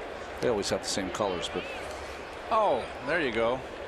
I think I'd take that uniform over the one the Diamondbacks wore That's today. actually cute. It is.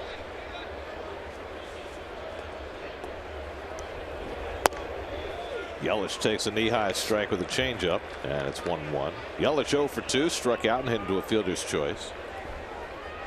Noah Syndergaard has struck out 11, 2 shy of his career high, and still under 80 pitches for the night. Giancarlo Stanton on deck, and so on a night when the Mets could really use at least 7 out of Syndergaard, he is certainly pointed in that direction. Line the other way. Conforto coming on. He'll have to play it on the hop. And Yelich has a 1-out hit. Hit number 5 for Miami. And here comes Stanton. And with Barry Bonds now serving as Stanton's hitting coach, thought it was instructive to look at a side-by-side comparison of their first 713 games. Barry was not the great power hitter at that point in his career, and Stanton has put up much bigger power numbers than Barry had at that point. when Barry first came up, There goes Yelich. The pitch outside. Darno's throw is high, and Yelich has the steal, his first of the year. well, it's interesting. The Mets pitchers have been throwing over a lot before delivering a pitch, but not this time.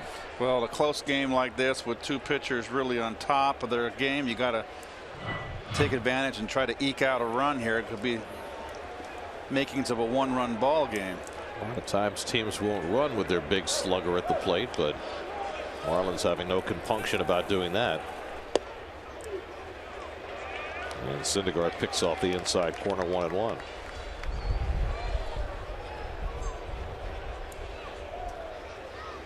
Stanton has struck out and headed to a fielder's choice. 0 for 2 tonight, 1 for 6 in this series.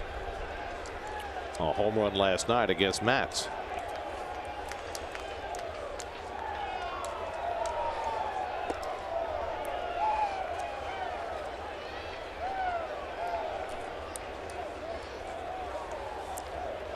Justin Bour waits on deck. It's one of these tough decisions right now. What pitch do you throw behind in the count to Stanton in a 1-1 tie?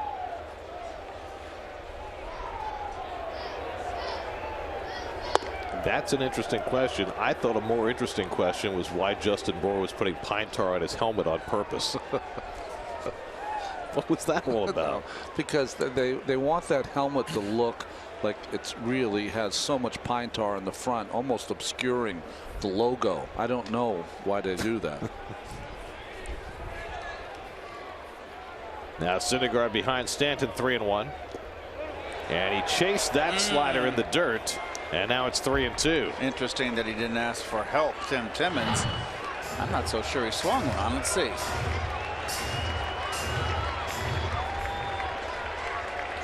Well, that's close enough, I think, to ask, personally.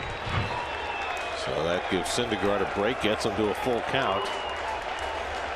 With the go-ahead run at second and 1 out. 3-2 coming to Stanton. And he misses low and inside with the 2-seamer, and it's ball 4. There's the first walk of the night given up by Syndergaard. Juxtaposed against 11 strikeouts. And now 2 men on for Justin Bour. Bour, since he has come up, or called up, he's hit Mets pitching very good. He's 1 for 2 tonight. With the Mets putting the shift on against him, he skimmed one through the left side. David Wright playing a little closer to the line this time, right about where Bour hit it the last time up. And Cabrera playing on the left side of the bag. Yelich at second, Stanton at first, and 1 out. Big moment for Syndergaard against the power hitter Bour, and there goes Yelich. The throw to third by d'Arnaud, and he got him. What's he doing? Running with a left-hand power hitter up. Wow. d'Arnaud had a clear path for the throw and put it on the money to right for the second out. Boy, if you're going to steal third base, you better make it easily. He just can't do this. Was he out? Close. Yes, yeah, he got him. Watch. I thought he missed the first time and then went down. Let's see. Out. Oh, Yep, yes. down on the bottom of the foot. There you go. He did not miss. That is a poor choice right there. Stanton did not follow, so he's still at first base. Well, That makes it even worse. Who would have thought that anybody would steal in that situation? And Bour chases the sinker, and it's 0-2. Well, Yelich stole second easily, figured he could do the same at third, but that is a huge play in this game. Now Syndergaard ahead on Bour, 0-2.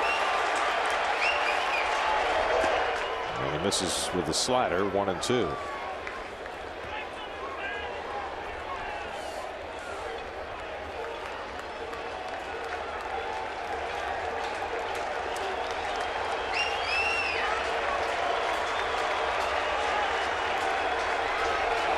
One-two coming.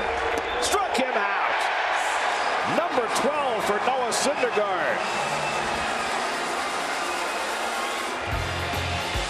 Travis d'Arnaud gunning down Christian Yelich, and Syndergaard doing the rest to keep the Marlins off the board and keep it a 1-1 game.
By Verizon, Lucas Duda an RBI single, driving in Curtis Granderson, who doubled in the first.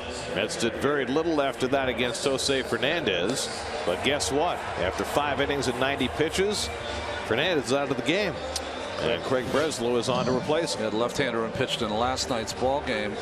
People ask, boy, you know, he's starting to get into form, and why would you take him out? But he is on a kind of a pitch limit, innings limit, just like Harvey was last year for the Mets. Fernandez retired the last 10 and struck out the last 4 that he faced in this game. Gave up a run on 3 hits, 3 walks, 5 strikeouts, and now he's done. And Breslow is on to replace him. Yoenis Cespedes, Lucas Duda, and Neil Walker up for the Mets in the home 6th. You know, Breslow worked a scoreless 8th inning last night. If I'm on the bench, I'm very thankful that he got pulled. Well, early on in the game, Fernandez looked vulnerable, but boy, did he get better. Well, I understand what they're trying to do to try to ensure the health of their pitchers. But as far as fan value, this game's upside down.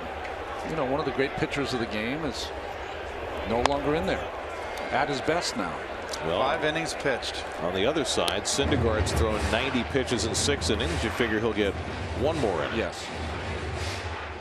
And certainly the Mets needed 7 out of him today, with Barrett due to start tomorrow. Robles went 2 1/3 yesterday. Probably couldn't pitch today. Addison Reed's worked the last 2 days, including an inning 2/3 yesterday. Antonio Bastardo went an inning and a third yesterday. So Terry would like to stay away from all those guys. And that will certainly be possible if he gets 7 out of Syndergaard, and it's not an extra inning game. Cespedes hit one to the fence and left that was caught his last time up. A ball that on a normal day at Citi Field probably is well back in the stands, but with the wind gusting in from left field, was caught at the fence by Yelich. Yeah, you'd probably have to hit a line drive out of here to left field today. You like the one Stanton hit last night? Yeah. That's lined to the left field, a base hit for Cespedes. So he's able to hook the breaking ball from Breslow, and the Mets have the leadoff man on in the 6th. I think that Cespedes now has got himself on track, starting to make good contact.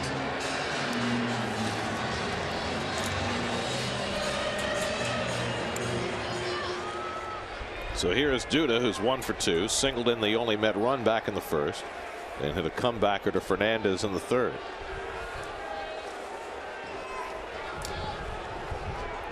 .35-year-old Craig Breslow now with his 7th different major league team.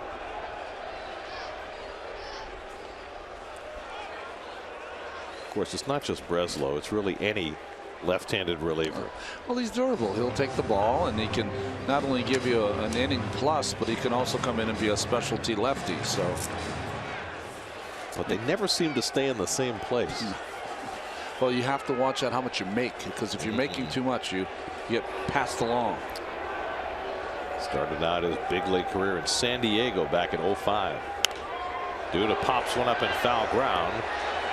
Mathis coming back for a look, but it's into the crowd.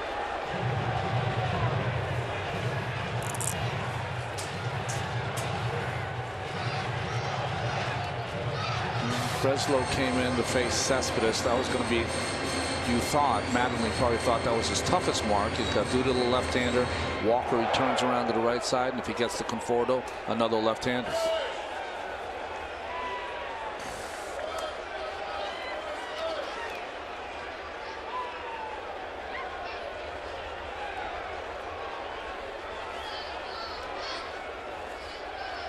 Craig Breslow, who I believe is the only current major leaguer with the degrees in molecular biophysics and biochemistry. That's right. He had to go up on the hill at Yale.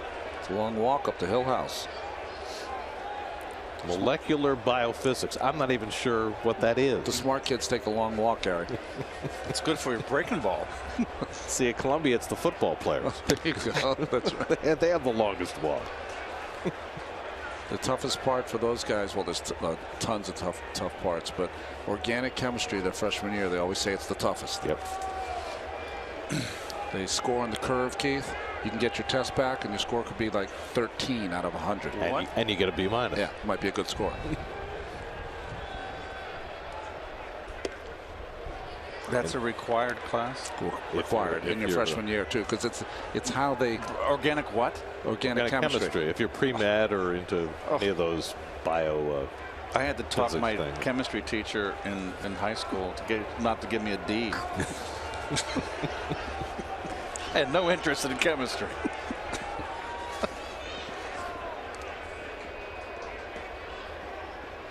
Nooner goes down swinging on the slider, and Breslow has his first out of the inning.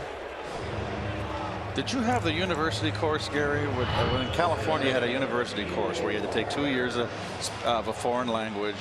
You had to Talking about in high school. High school. Yeah. You had to take either biology or chemistry. So I took chemistry, and I had no interest in both.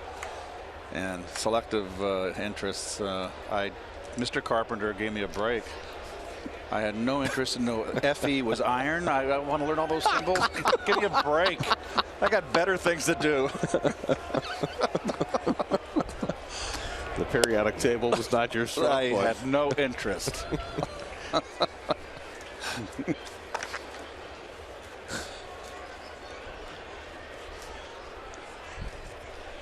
You were probably really good at farads and coulombs, huh?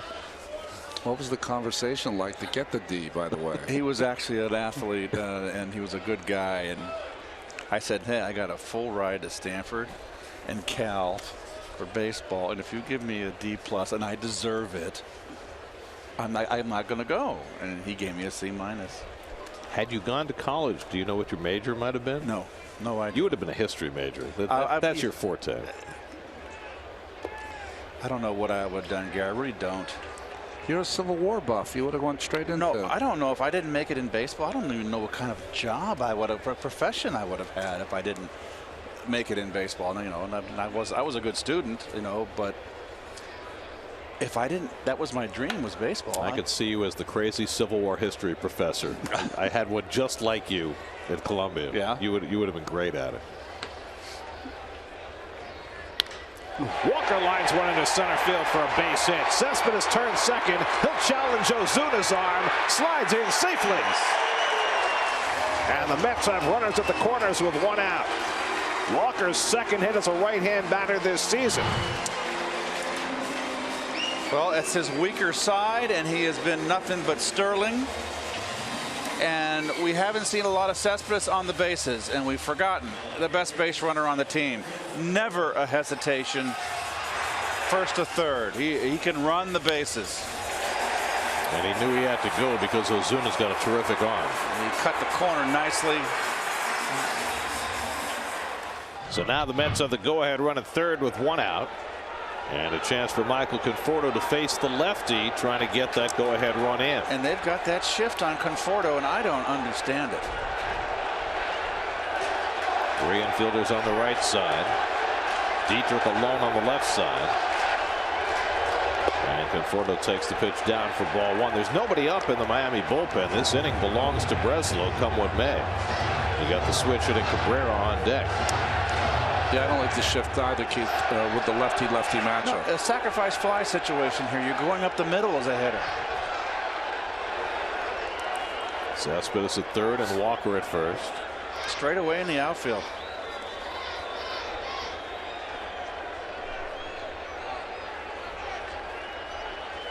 Conforto did not face Breslow last night.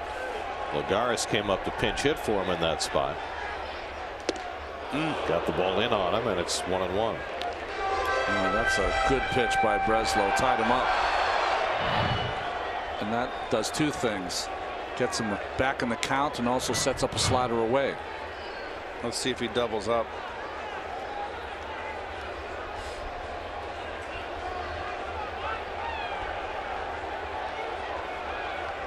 Yep. Missed that time. 2-1. That 1-1 pitch is always such. There's Mr. Phelps. Good morning. In 30 seconds, this tape will. A 1-1 pitch is just such a critical pitch for a pitcher and a hitter, Ronnie. Yeah. And Conforto grounds one, could be two. Gordon to Echeverria and back to first. And the Marlins turn two and keep the Mets off the board in the 6th. 4-6-3 double play, and Breslow finds his way out of trouble. Still 1-1 to the 7th.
Send it to Steve Gelbs for tonight's view from the M&M seats. SNY and the Mets welcome M&M's chocolate candies as a new partner and official chocolate of the New York Mets. Join them in their 75-year celebration at MMS.com and celebrate with M. Steve? Gary, really interesting article today on MLB.com by Mike Petriello, basically throwing another layer as to why Noah Syndergaard is as dominant as he is. And it's basically that his fastball, as fast as it is, close to 100 miles an hour, actually seems faster to the hitters based on where he releases it from. He gets such extension in his windup that when he releases the baseball, it's about 7 feet in front of the pitching rubber. So forget 60 feet 6 inches. It's coming at hitters from about 53 feet 6 inches, and that comes upon the hitter much quicker. Jose Fernandez, by the way, also really big in that regard. One of the reasons that Syndergaard has been able to strike out 58 batters in his last 6 regular season starts. Derek Dietrich swings and misses. That is the 26th swing and miss for Syndergaard tonight. There's Blevins up in the bullpen. 26 swings and misses. That's the most in a game by a Mets pitcher in the last 15 years.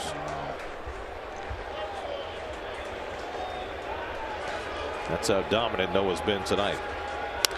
Dietrich launches one out to right. Back goes Granderson. It's over his head and off the base of the wall. Dietrich races into second and in standing with a leadoff double.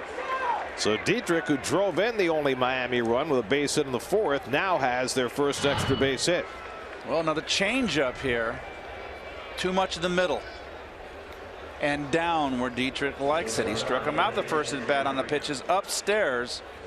His 2 base hits now have been on balls down in the strike zone.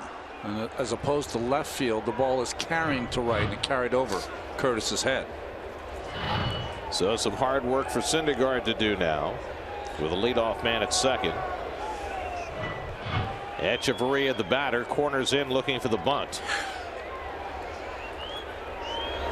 And he swings and grounds one down to right. The runner holds, and David throws him out. So Don Mattingly is shooing the bunt, and Echeverria swings away and can't advance the runner.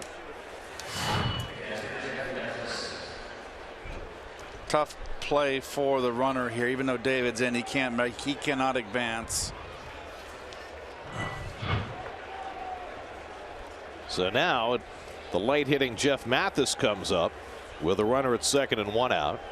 The pitcher spot due up next, and Ichiro Suzuki is out on deck to pinch hit. Maybe that's why Echeverria was given the green light, because Mathis was up behind him.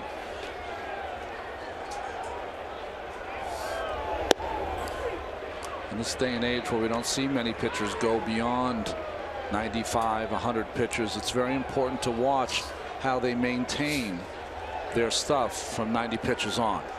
Well, you talked about it on opening day, Ronnie, the need for this staff to routinely get through 7 innings effectively. 21 and plus is the way to go. 21 outs or more. And Mathis hits it out to left. Conforto has it lined up. And that's the second out. Tagging but staying is Dietrich. And now there are 2 down. Good at bat by Mathis. He hit that pretty good. Lucky the wind was blown in. Addison Reed joins Jerry Blevins in the bullpen. Syndergaard with 1 more batter to get through 7 innings. It's got to be the guy with the second most hits among active players, Ichiro Suzuki. I just think in this circumstance, you have to go right after Ichiro, because D. Gordon is up next, and he's just too good. Even though you've given D. Gordon, it's 0 for 3 with 3 punches. Tells me he's due, though, right? You can play the outfield shallow against Ichiro, and the Mets do, to try and cut down Dietrich on a base hit. Ichiro grounded out in his only at bat last night, and he takes a strike. David Phelps still throwing in the Miami bullpen. I would bring Conforto in a little more with the wind blowing in, because he loves to dunk that ball into left field. Can't drive it that way. 65 hits, shy of 3,000 for his career. That's just the American part of his career. Syndergaard has struck out 12 tonight. He's about to throw his 99th pitch of the game.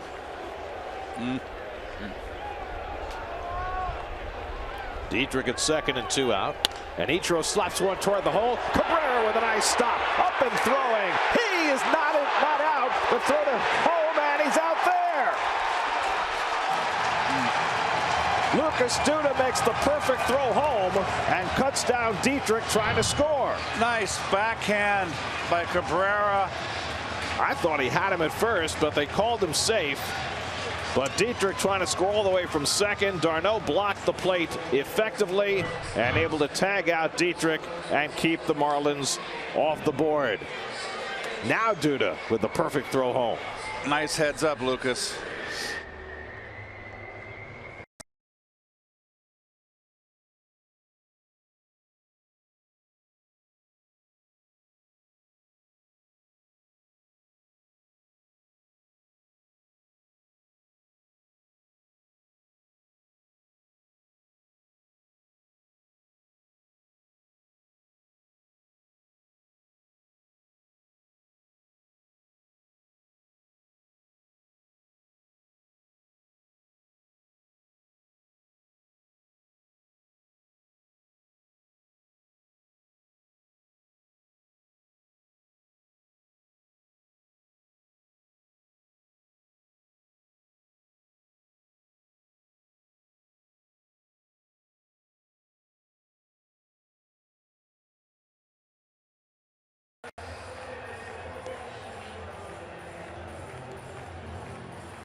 He certainly understands the scrutiny every time he throws home now.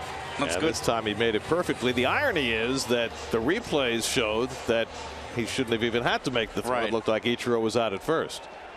And we'll show that in a minute, but he was out. Well, if he had been safe at home, Terry could have come out of the dugout and argued that Ichiro was out at first. Instead, it goes as an infield hit for Ichiro, so he's that much closer to 3,000. And probably more important for Duda to be able to make that throw and get it under his belt and erase some memories from last year. Meanwhile, David Phelps in to pitch the bottom of the 7th as Jim Henderson gets up in the Mets bullpen. Phelps, who has alternated between being a starting pitcher and reliever, now a reliever for this ball club. Good movement on his fastball, excellent breaking pitch. Here's the play at first on Ichiro, and it certainly appeared he was out. He's in the air still.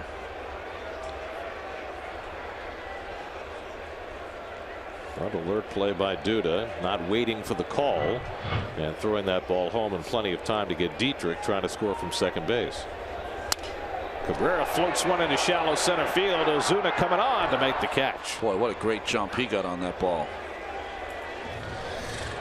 I must say, Gary, Cabrera just continues to shine at shortstop, showing good hands, making all the plays. That was not an easy play right there.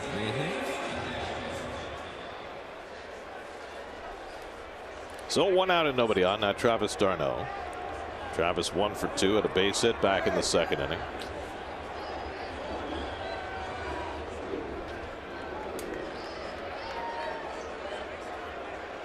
By the way, with that infield hit for Ichiro, let's check out our Verizon trivia question first. Between 1985 and 94, who was the only American League first baseman to win a Gold Glove aside from Don Mattingly? I'm going to guess Kent Hrbek. That's a good guess. Yeah, Hrbek. Good call.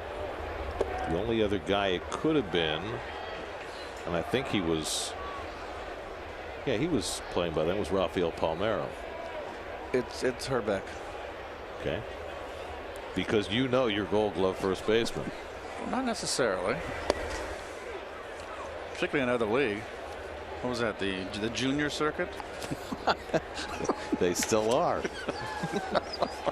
Established 1901.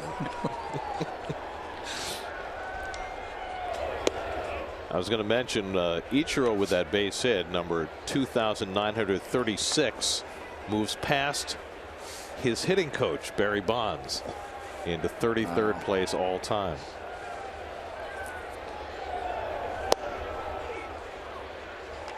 That's amazing to me that Barry did not have 3,000 hits. Walked too many times. Yeah. But, you know, he also, because of all the controversy that swirled around him at a time when he still probably could have been a very productive player, nobody opted to sign him to play that year when he could have gotten to 3,000 hits. Alejandro Diaz out on deck to pinch hit. So Syndergaard's night is done. Now the Mets need to get him a run here in the 7th to give him a chance for a win.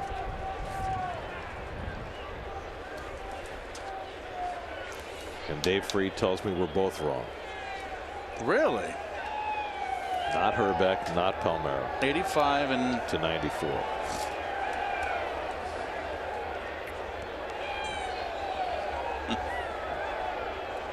Two. d'Arnaud slugs it foul. Olerud. Yeah, that could be. No? Freed's shaking his head. Head. He's shaking his head at me like I'm an idiot. Well, it's because he's got it in front of him and he knows the answer. You know how that works these days. Yes. Oh, yeah, I know the answer. You can look it up on Google. There he is. There's Dave. Mr. Entertainment. What do you have to say for yourself, Dave? Dave, the camera's over the other direction. Shot to the left side. Dietrich with a nice pickup. And he throws out d'Arnaud for the second out. Some guys were just not meant to be on camera. New York Mets baseball on SNY is brought to you by Tri Honda. Hurry to your local Tri Honda dealer for great deals on the 2016 models. By Geico, the #1 insurer in the New York market. And by Bob's Discount Furniture. Shop in store or online at mybobs.com. Now Alejandro De Aza will bat for Noah Syndergaard. So Syndergaard goes 7, allows a run on 7 hits, 1 walk, 12 strikeouts. Another dominating performance for Syndergaard. And ND for him too. Well, unless something happens right here. Right. Jim Henderson ready to pitch the 8th inning.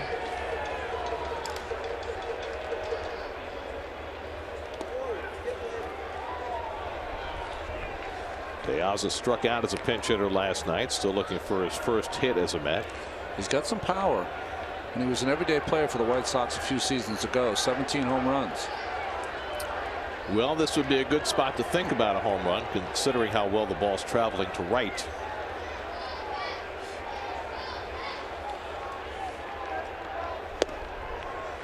And Phelps keeps it away from him, 3-0, and you got another left-hand power hitter on deck in Granderson.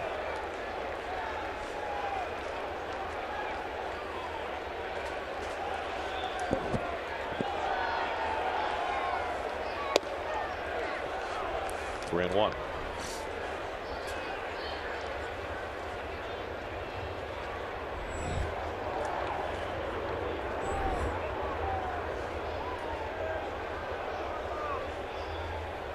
And De Aza takes another strike with a fastball. 3-2.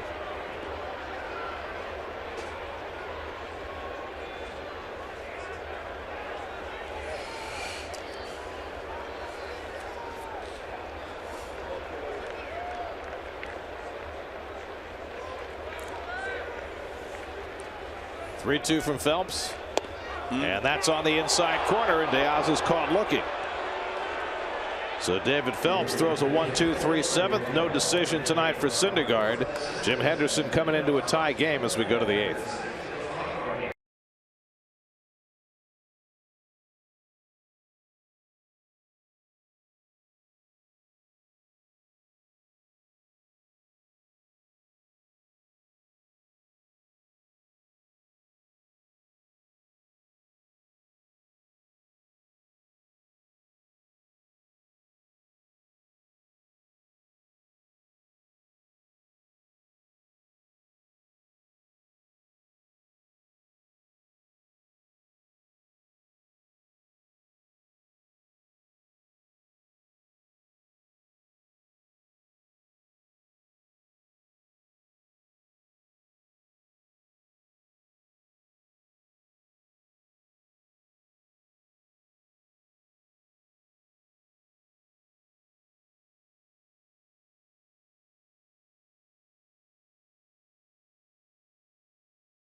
Dominance tonight from the outset for Noah Syndergaard.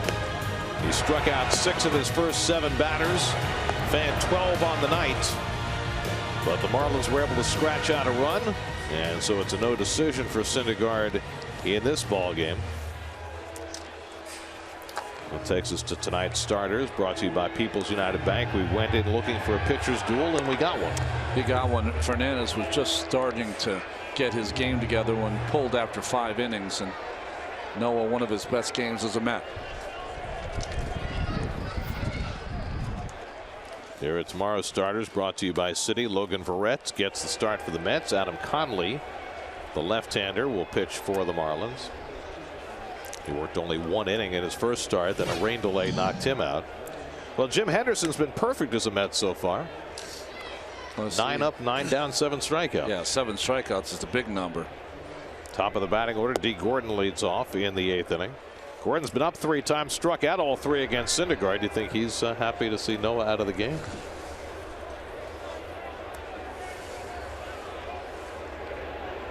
can tell by the players' head attire that it's getting colder as this game is getting along. I know we're getting colder here in the booth.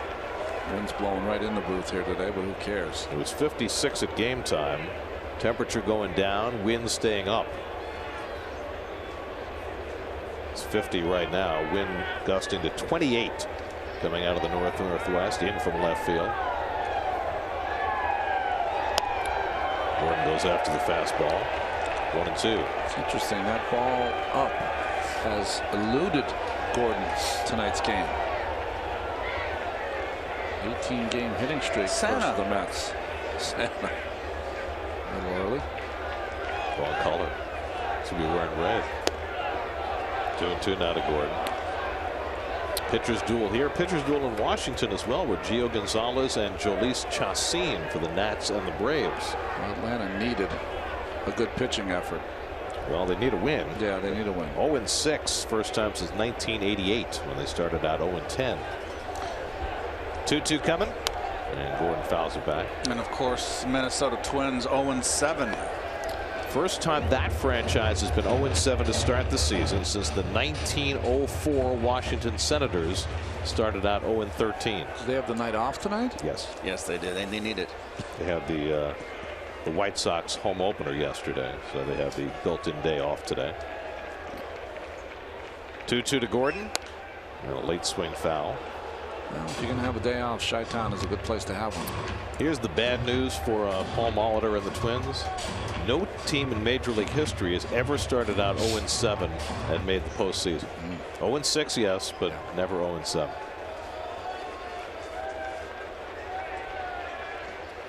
Seventh pitch of the at-bat coming to Gordon with Ozuna and Yelich to follow. He fouls off another fastball at 96. Good at-bat by Gordon. Got to keep him off the bases. That's Henderson's pouring that fastball in. I mean, you feel when Gordon gets on base, it's almost an instant run, or that's how it feels. 58 stolen bases last year, led the National League.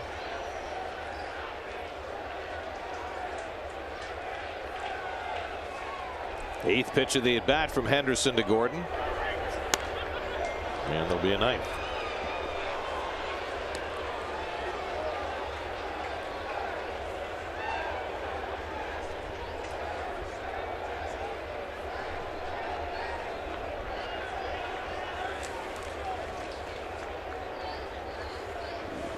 Blankets coming in handy tonight. This is like a candlestick night. It is.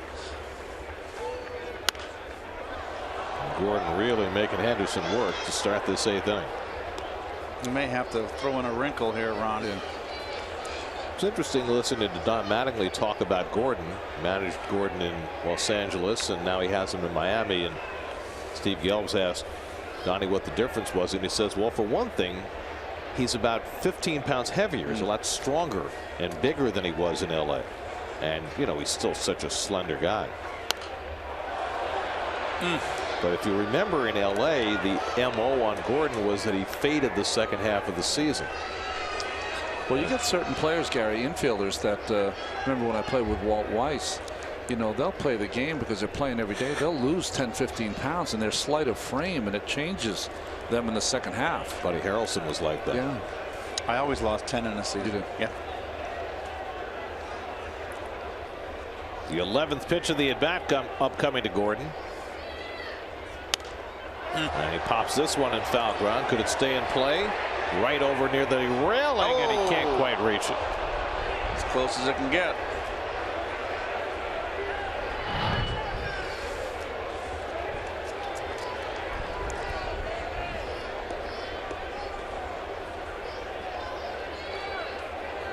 See someone on the bench there ready after the ball went in to make sure David, if he went over the railing, would try to help him. No help. Over. Otherwise, they were not giving him any vocal help.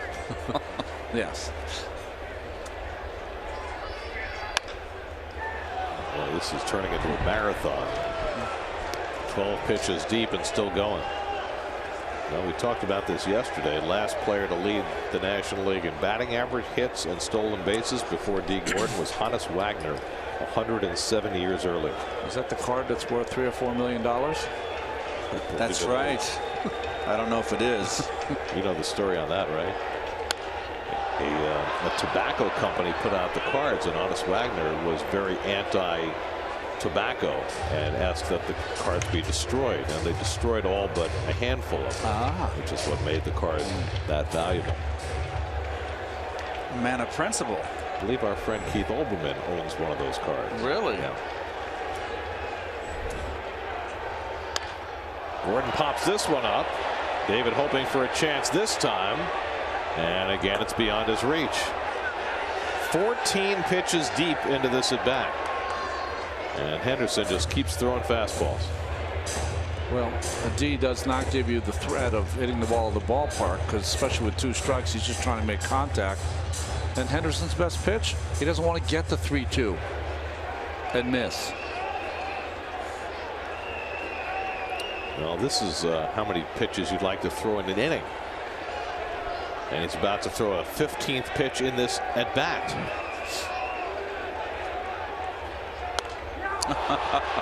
They keep on going. I got to bring one inside on him.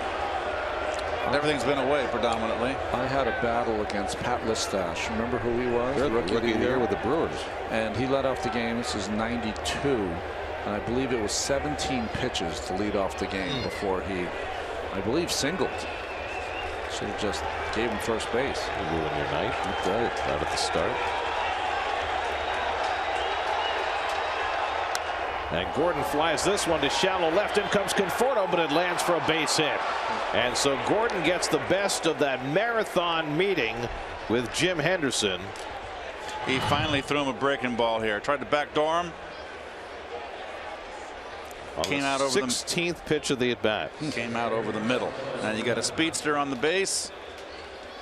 Gonna have to keep him close. Barry Bonds right there, the hitting coach.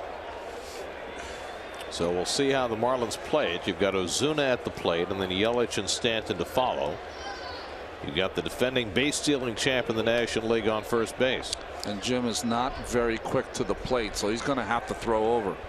Wright is playing back. He's not thinking that Ozuna's going to bunt. I would not bunt.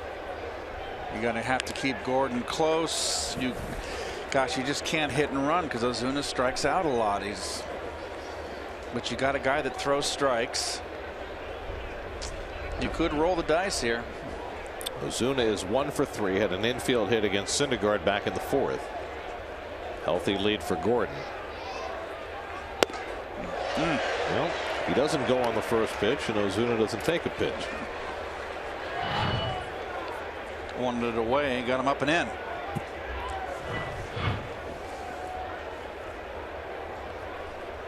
It was awkward for Jim to throw over to first, so he doesn't have a good pickoff move. Very slow to the plate, so Gordon has a huge lead.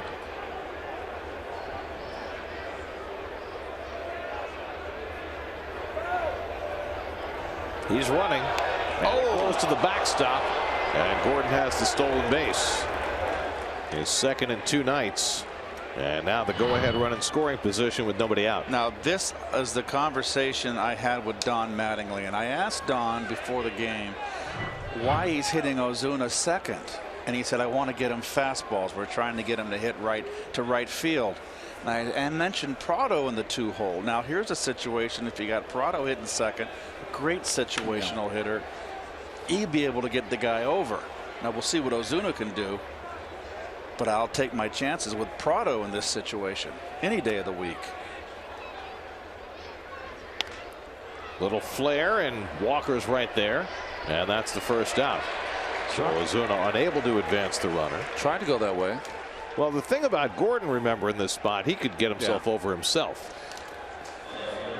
So we'll see whether he's inclined to try and steal third, which Christian Yelich tried in the 6th inning and got thrown out. And that was with Justin Borup, a left-handed hitter. So it makes it a lot easier on Travis when there's a left-handed hitter in there with a guy stealing third. But not a great percentage for Gordon, despite the 58 steals. Was caught 20 times. It's going to have to be on Cabrera. He's playing right behind Gordon to keep him close at second base. The pull hitting Bohr at the plate. Yelich 1 for 3 at a base hit to left field his last time up. I'm sorry, it's not Bohr, it's Yelich.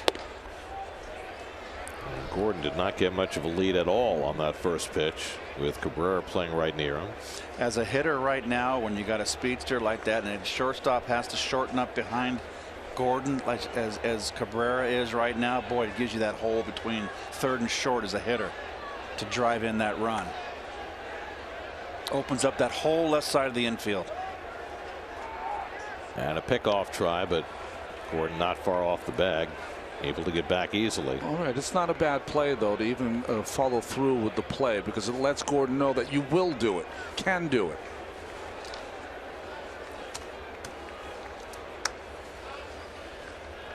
.33-year-old Jim Henderson had been perfect until that 16 pitch at bat. Gordon dumping a base into the left, the first base runner against Henderson this year. And he sails one to Yelich. He's had a few of those in this outing. Control a little off for Henderson tonight. His ball's a little up. A lot of movement on it, taking it out of the strike zone. Well, he's behind on Yelich 2-0 with Stanton looming on deck.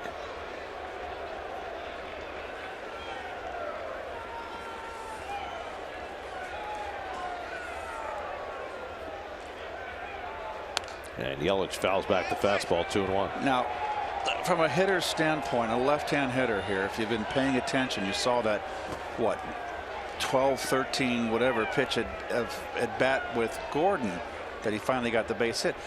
80% of those pitches were outside corner. With Cabrera holding that runner on, sit away on the outside corner. That's where Henderson likes to throw. Just poke a little ball in that hole.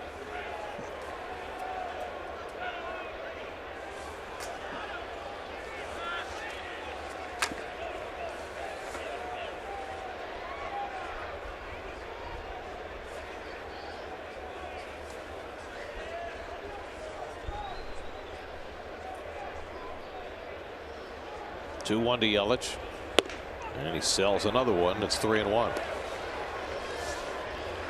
Keith was just showing me in the booth. He said that Henderson is on the side of the ball. He's not on top of it. He's throwing it from the side. That's why it's going up and away to the left-handed hitter. He has that tendency with left-hand hitters to do that. It's a little too spread out. So now with Stanton on deck, Yelich figures to get something to hit on 3-1. Good gas upstairs. I usually see Yelich go out of the strike zone. We've seen Henderson so far. It must appear to be hittable, and then it kind of, I know people say it can't rise, but it looks like it rises. Henderson's already thrown a lot of pitches in this inning.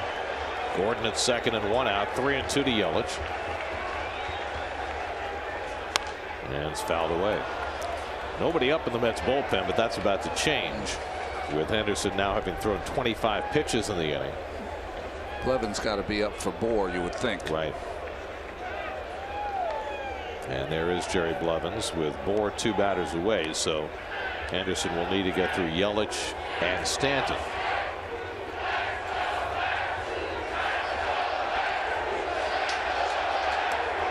Gordon put a big crimp in this inning with that 16 pitch at bat.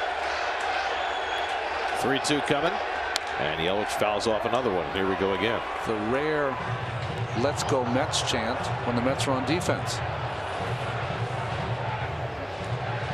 That makes sense with this team.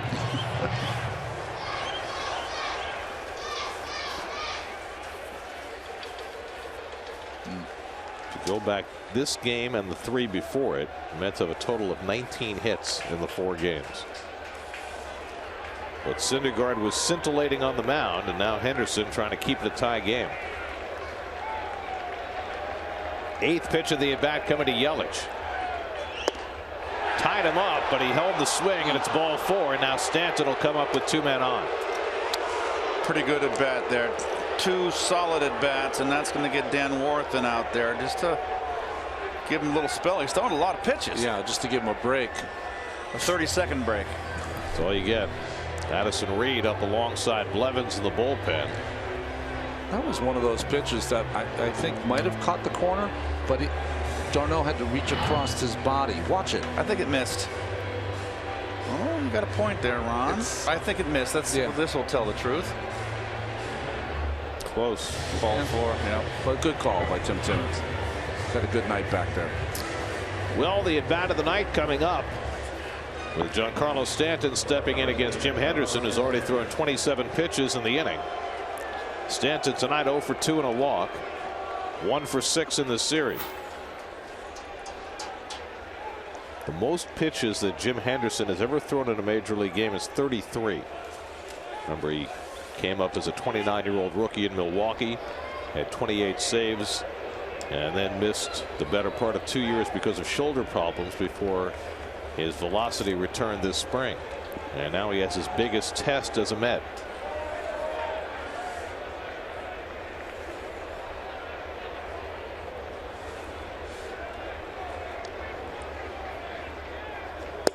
And a letter high strike to Stanton. I think if I'm Don Mattingly and looking ahead, I'd be very tempted if they bring in Blevins to pinch hit Prado in this situation. Such a clutch hitter. Well, this figures to be Henderson's last batter with Bour on deck. And he pulls up and in, and Stanton goes down. Wow, that's an undressing. Well, Stanton, who wears the face mask after being hit 2 years ago by Mike Fiers, came very close to being drilled again. Fiers when he was in a Milwaukee uniform, the ex-Brewer. Henderson coming up and in. Interesting, Henderson came down to the plate and asked Stanton if he was all right. That is an undressing. Yeah.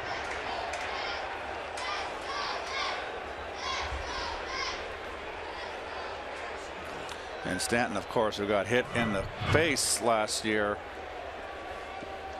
2 years ago, excuse me. Don't know if Henderson would have been in the building that night with Milwaukee, but certainly he's aware. Can you just imagine what's going around in the noodle of Stanton right now? This is the 30th pitch of the inning for Henderson. And Stanton has to lean away again, 2-1. Well, Henderson throws across his body, right, Ron? And he's just not getting it. He's missing inside. Yeah, his life is the bore in and up on the right-handed hitter, but down and away is his friend against Stanton. Gordon at second, Yelich at first. Excellent speed on the bases with 1 out. And Stanton swings through the fastball, 2-2. Stanton trying to hit it to LaGuardia. Ball 3.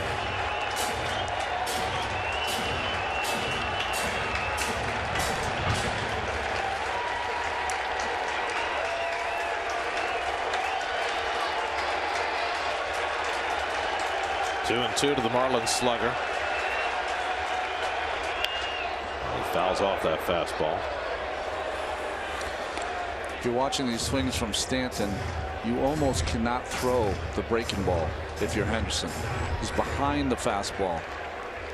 Unless you bounce it. What you want to do is you want to try to get that on the outside part. You're right. Bounce it, Gary. But if you're going to keep throwing fastballs, one on that dart it outside. Again, the 2-2. A little high. Well, Henderson has now thrown as many pitches as he's thrown in any game in his major league career, 33. And he's going to top that now. Can't run the runners here on 3 and 2. Stanton strikes out too much. Can't have a strike him out, throw him out of the inning. Darno out in front of the plate, flashing signals to the infield about where he would throw. You got Gordon with great speed at second and Yelich with very good speed at first. 1 out, 3 and 2 to Stanton.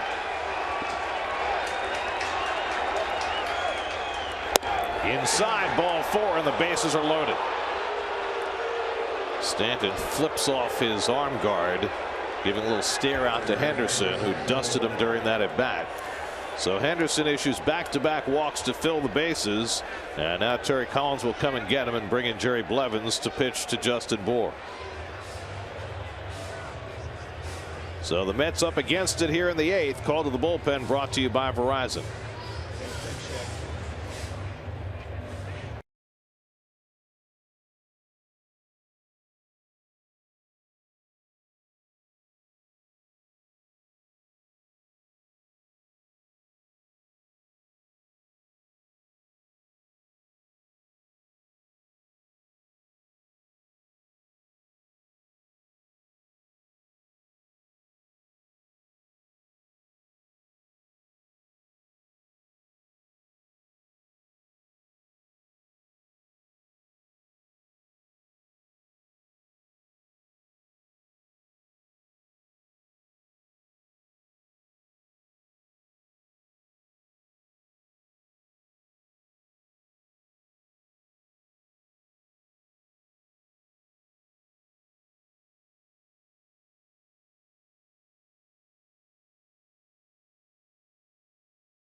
Falling to 0-7 on the year. Meanwhile, Jim Henderson going through his first rough outing as a Met, and Jerry Blevins will try and bail him out.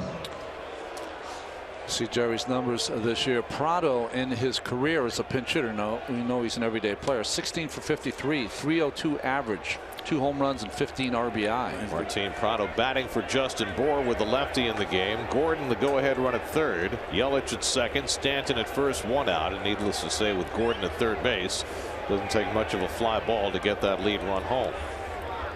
So Prado, who played third base last night, went 2 for 3, batting against Blevins for the first time ever. And he takes on the corner, 0-1.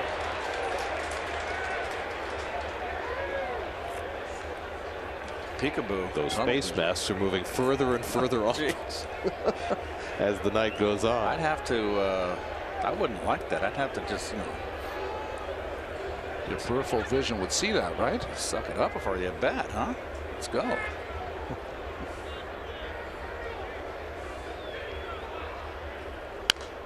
And Blevins quickly ahead on Prado, 0-2.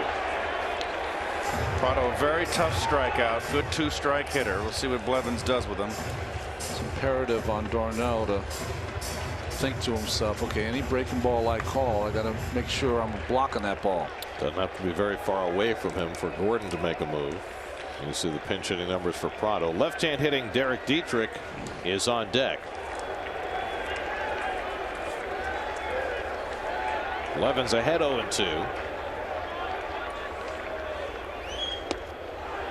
He misses away 1-2.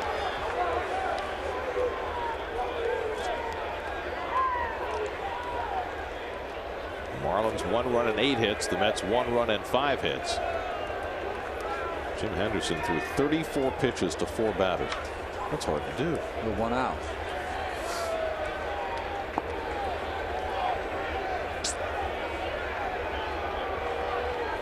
One-two to Prado. Fly ball right center. Cespedes over. Gordon tagging. Gordon will come home with the lead run. Yelich goes to third, and the Marlins lead it 2-1. A sacrifice fly for Martin Prado to give Miami the lead. That is how it's done. Textbook hitting right there. Tough spot for Blevins. up and in fastball and just play inside out. All you need is get your team up in front. Got 2 strikes on you. You're behind the count. Can't strike out. There it is right here. Watch him inside out it. You can't go up there and free swing with 2 strikes behind the count. You've got to go up there and play the ball up the middle. So the Marlins have their first lead of the night. Chris Johnson announces a pinch hitter for Derek Dietrich. So Terry Collins will bring in a right-hander to face him. Blevins will leave after 1 batter, and Addison Reed coming into the game. Miami's taken the lead 2-1 in the 8th. Call to the bullpen brought to you by Empire City Casino.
Afternoon, Mets and Marlins with Logan Verrett getting the start against Adam Conley. Our coverage begins at 12:30 tomorrow afternoon right here on SNY. Addison Reed, who faced 5 batters last night, will try and get 1 tonight. Well, he looked especially sharp last night, getting 4 of those 5 outs by his strikeout. Chris Johnson, the pinch hitter, and he takes a strike from Reed. Marlins have taken the lead here in the 8th inning. A 16-pitch at bat for Dee Gordon, the longest in the major leagues in 2 seasons. He dumped a base hit to the left, stole second, couple of walks and a sacrifice fly later, and the Marlins are in front. And Reed leaving one upstairs to Johnson. It's 0-2. Johnson will probably stay in at first base with Bohr having left for the pinch hitter.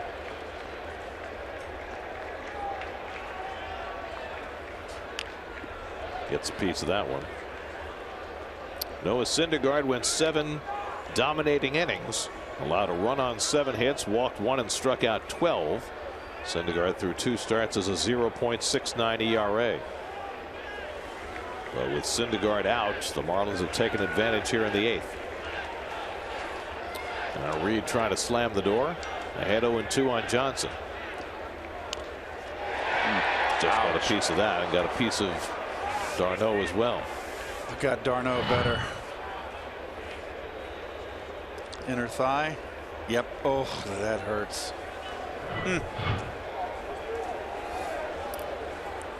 Even on a warm day, that hurts.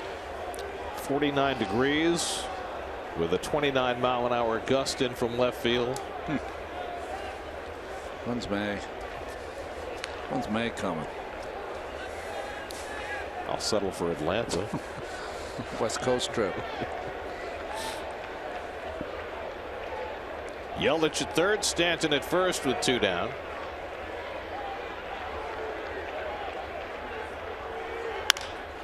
Reed handles the comebacker and retires Johnson to end the inning.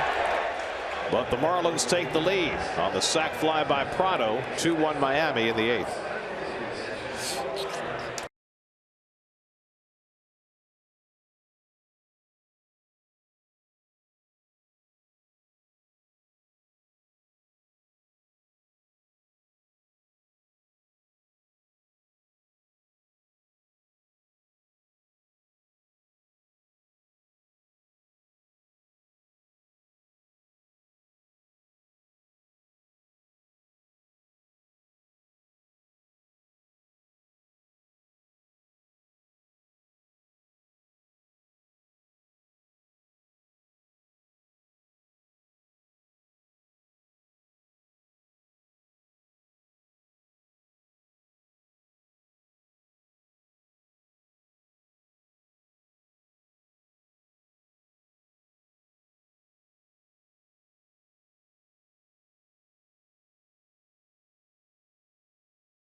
Chris Johnson stays in the game at first base. Martin Prado stays in at third, and David Phelps stays in for his second inning to face the top of the Mets batting order, with Miami up 2-1.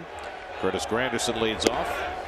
Granderson 1 for 2 and a walk. He doubled back in the first and scored the Mets' only run.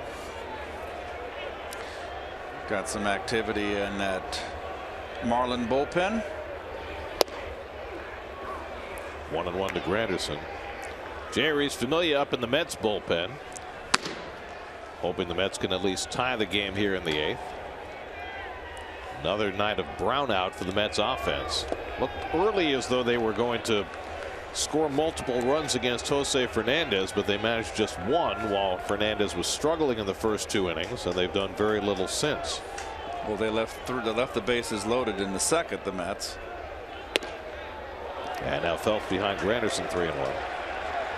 And then the Mets at first and third and 1 out in the 6th, but Craig Breslow got the double play ball from Conforto to keep the Mets off the board. Oh boy. Bryce Harper's 2-run double stands up. Nats win 2-1. Braves are now 0-7. Granderson socks one foul, 3-2. David Wright on deck. Then Yoenis Cespedes for the Mets in the home 8th. Going back the last 4 games. Saturday, the Mets managed no runs, 3 hits. Sunday, 2 runs, 4 hits. Last night, a little improvement, 3 runs, 7 hits. But tonight, 1 run, 5 hits. And Granderson takes strike 3, called Phelps as he did to end the 7th. Picks off that inside corner. That's what he likes to do, get that movement. Saves that pitch for 2 strikes, throws it right at the hip, and that 2-seamer comes back right over the middle of the plate. Good pitch. Nothing's changed. Hitter's got 2 strikes on him. You got to protect. You're going to be vulnerable inside. You see Bartolo Colon do that all the time. Yes, we do. And that hit the corner. Pitcher's pitch.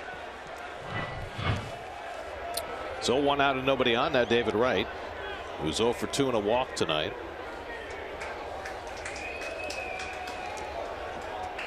So with the Nats winning, they're now 5-1 to start the year. Off to a flying start under their new manager, Dusty Baker.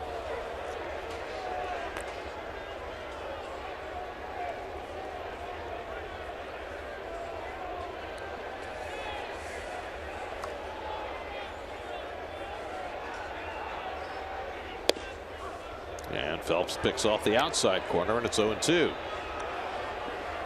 Well, I've been pretty impressed with this.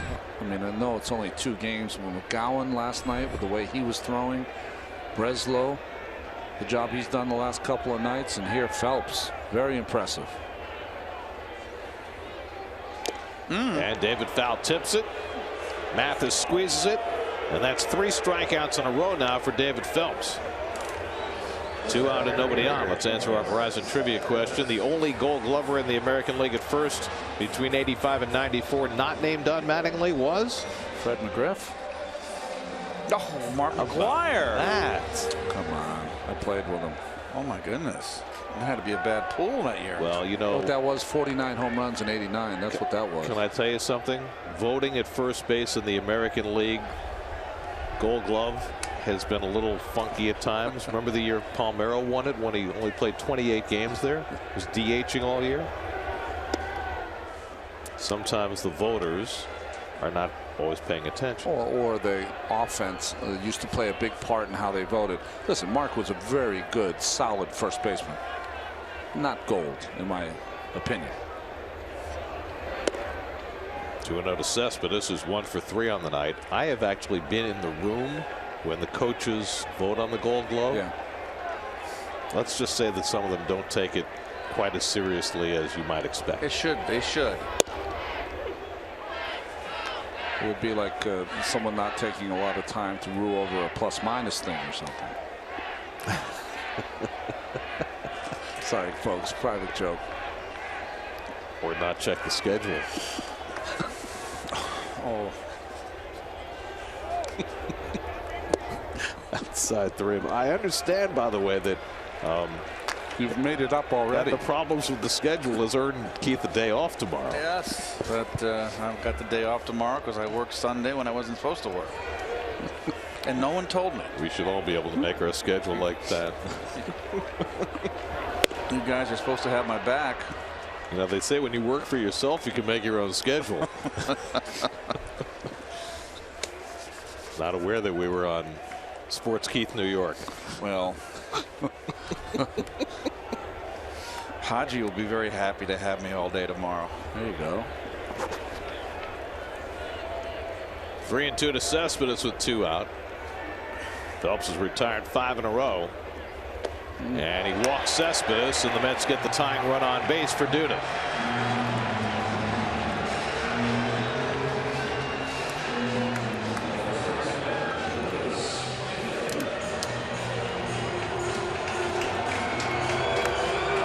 Well, Don Mattingly's got his closer, A.J. Ramos, throwing in the bullpen.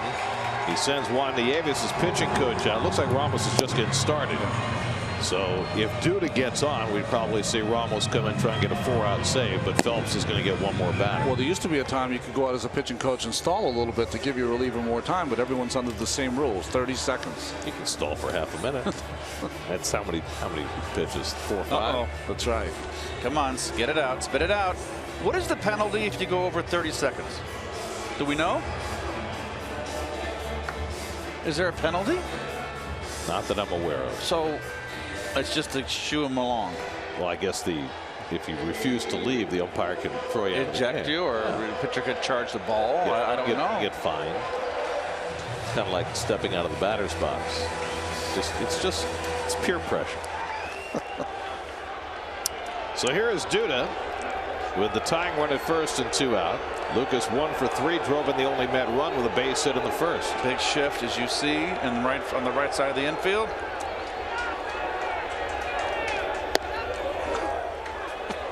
And Duda takes a strike from Phelps. And now the Marlins going to change their infield defense. Prado had been on the left side. Now he moves to the right side, and Echeverria goes back to the shortstop spot. Way too much overthinking. This would even confuse a marionette. Pull my little string. 1-1 now to Duda. Well, I think the theory is on the first pitch they think maybe he might bunt, so they leave Prado at third, and then after the first strike they switch it. Well, they want their best fielder, Echeverria, who can cover the most distance back at his regular position. Right. 1-1 to Duda. And Lucas hits one off the fists, and in comes Echeverria to grab it, and that retires the side. 2 hitless innings for David Phelps in relief, and that sends us to the 9th with the Marlins up 2-1.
All right, gentlemen, we'll see you a little bit later. Check out the Jets blog for all the latest prospect reports and Jets draft news on the Jets blog, part of the SNY.TV blog network.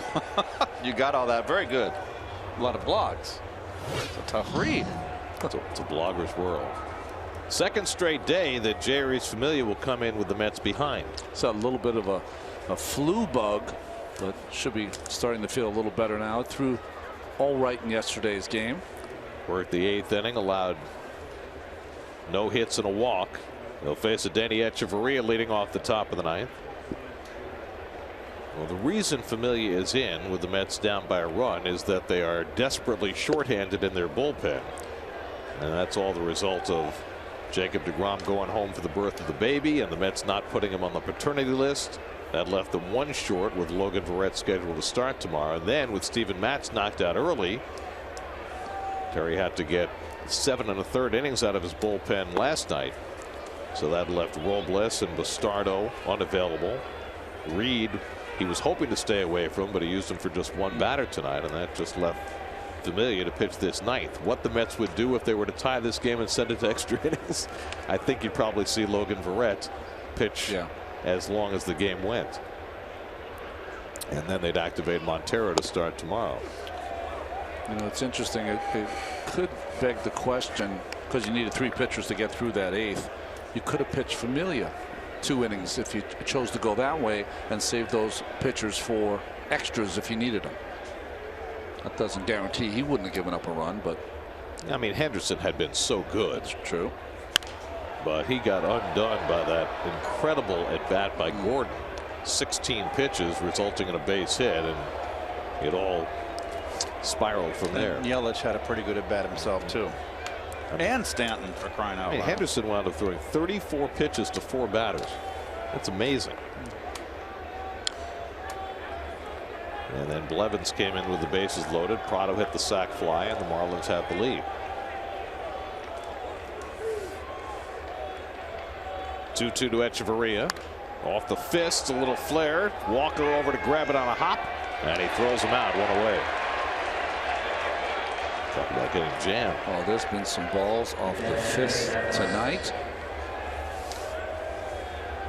Coming up tonight, Geico Sports Night after the post game. Doug Williams in the chair. Hockey playoffs getting set. Mets and Yankees. Lots of arguments. It's good TV. 10:30 or later. I guess later. After the post game on SNY. Here's Jeff Mathis, 0 for 3 on the night.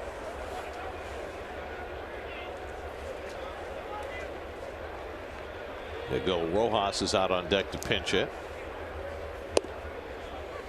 And the slider from Familia misses, ball 1. There's Rojas. And A.J. Ramos getting ready in the bullpen. Getting ready for a save opportunity for Miami.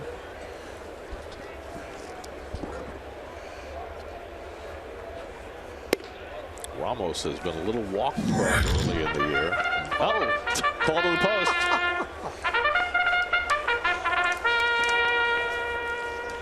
I guess they're calling Ramos to the post. Is it me, or is the bugler in really rare form tonight? Yes. The bugler likes to interrupt you. I think that's part of the plan.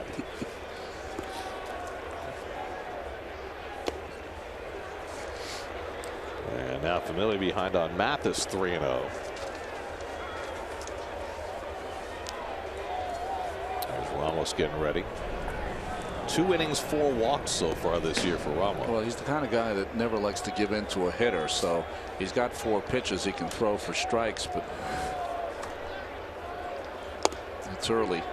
Looking ahead to that bottom of the 9th, the Mets will have Walker, Conforto, and Cabrera, so 3 left-handed bats against Ramos. As a ball player, you can find plenty of excuses in April why you're not off to a quick start, you know, or you don't have your command, or you're not hitting, or it's cold for one.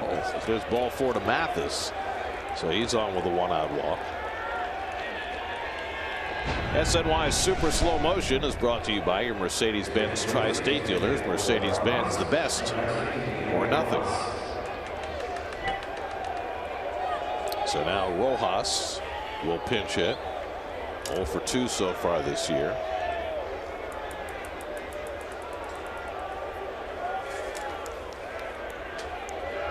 Well, Don Mattingly has made good use of his bench tonight. Don's done a very good job of managing this ball game.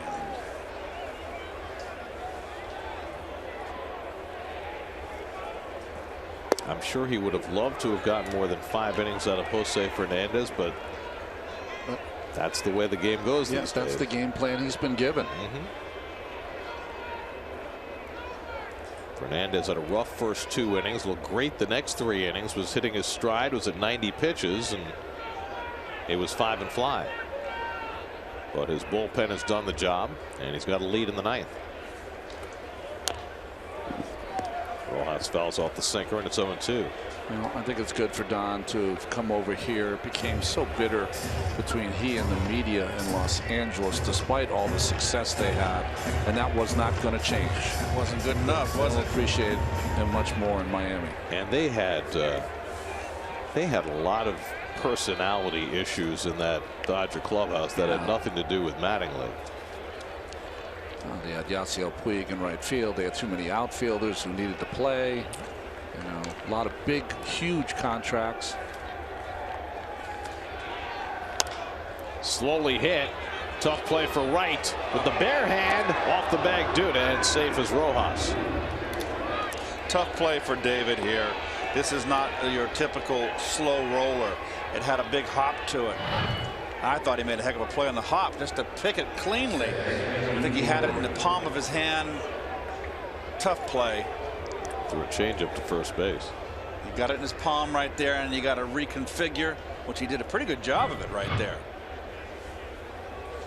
So now 2 men aboard for D. Gordon, who had that monumental at bat in the 8th inning when he fouled off 11 straight pitches and then dumped a single into left field. But as you saw in spring training, and we've seen in the first few outings for Familia, his stuff is good, but it's not dominant yet. He had the one outing where it was in Kansas City when he got the save in the second game of the season. But other than that, he's been working in these non-save situations.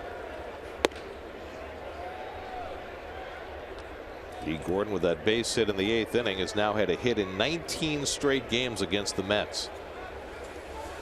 2 hits last night, another one tonight. Phillies won their game tonight, beat the Padres 3-0 behind Charlie Morton. Nice bounce back for Morton after a rough first start. I think the record for a hitting streak against the Mets was by an ex-Marlin, wasn't it? Castillo, didn't he have a 35-game hitting streak? I think that's right.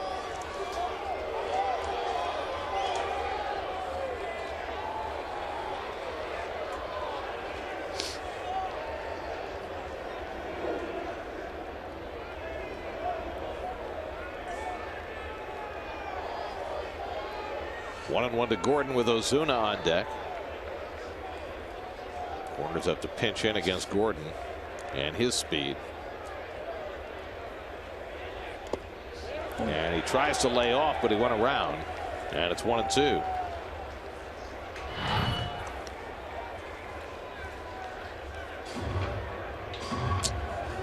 I'm not sold on that. Umpire has the final say.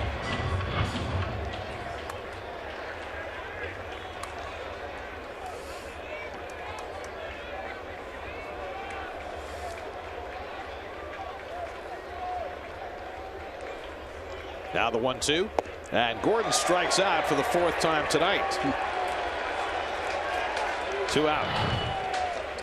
Sinker. Chasing. Is that a sinker or the split finger changeup that he's been throwing? It had too much spin. Okay. That was a sinking fastball, which I'd like to see. I've got a terminology question for you. If you get a base hit, have the most important at bat of the night, and score the go-ahead run, is it still a golden sombrero if you strike out 4 times? Absolutely. Okay. Thank you. Antonio Bastardo up in the Mets bullpen as Marcell Ozuna steps in. 2 out, 2 on. And the slider misses low, ball 1. Well, Bastardo was up because they don't want Familia to throw too many pitches. He worked last night. You got a day game tomorrow. You might need him for a save chance. And Terry was going to stay away from Bastardo, but before the game, Bastardo came up to Terry and said, "I'm good to go." He worked an inning and a third last night.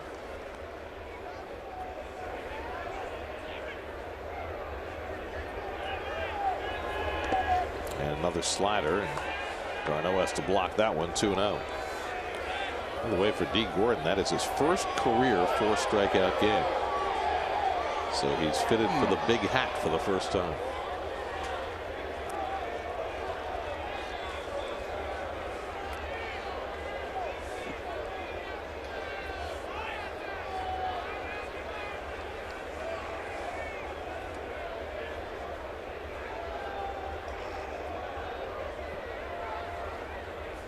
And Ozuna swinging at that up and in fastball. 2-1.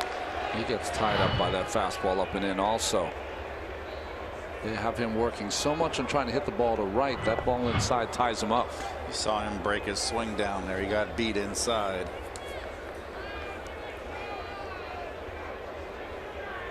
Mathis at second. Rojas at first with 2 out.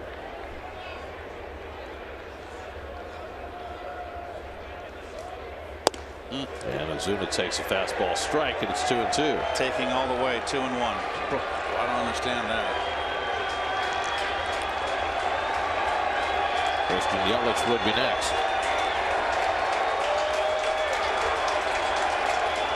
2 out, 2 on, 2-2 to Ozuna.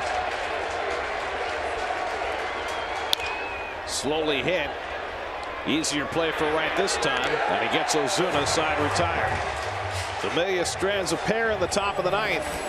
Now the Mets try to avoid a 4th straight loss. Come to bat in the bottom of the 9th, down a run.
On for the save opportunity as we go to the bottom of the ninth. Boy, he had a strong year for them last year. 71 games.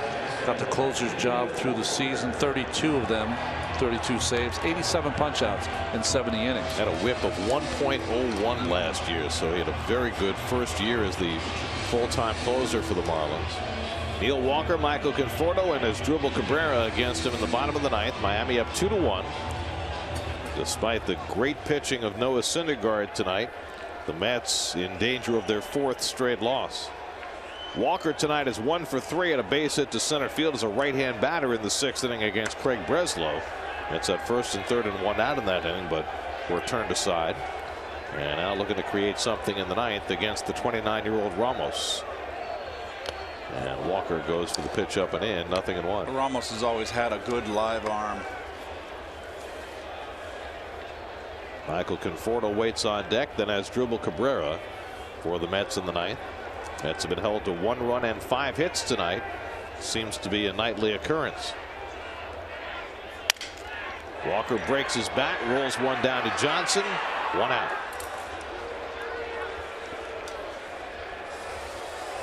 Balls on the fists and broken bats. That's been the theme tonight.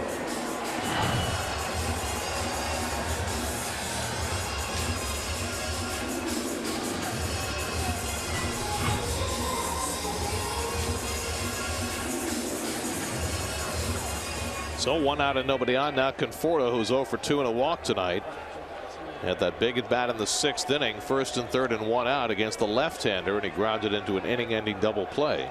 And the Mets have not had a hit since.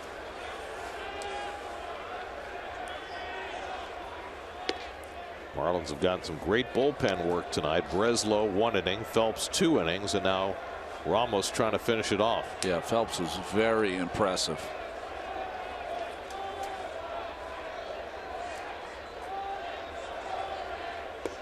He was good morning, good afternoon, and good night, Mr. Phelps. Excellent changeup right there. Interesting. Walker they changed the shift here. Prado's going to go to the second base position. He's played a lot of games there. Walker gets 2 straight fastballs. Conforto comes up, breaking ball, changeup.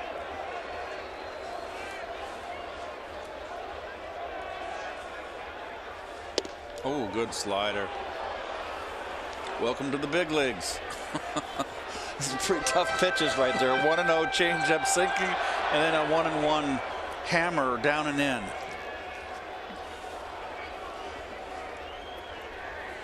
So now Conforto finds himself at a 1-2 hole. And he's able to waste away that slider.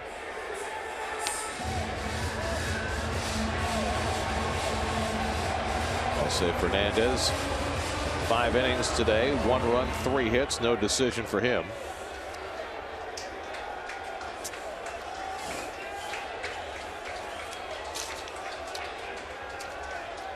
One and 2 to Conforto. Good eye. eyes off the changeup, 2-2.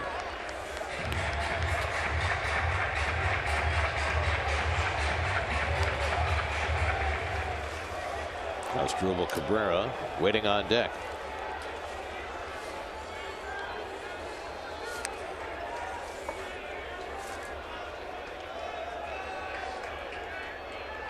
Two from Ramos, and Conforto goes down on the changeup. 2 men down. Did not see one fastball at that at bat. Pitched him pretty doggone good right there. So the Mets are down to their final line of the night, with Asdrubal Cabrera coming up. Cabrera has been up 3 times and flied out all 3 to right, to left, and to center.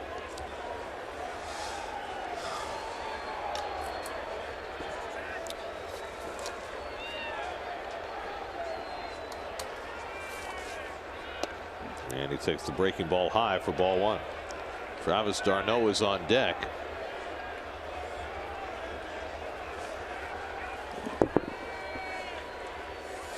Hoping to get a turn against Ramos. That's hit out to right center, cutting across is Stanton, but it lands for a base hit, and the Mets have life in the 9th.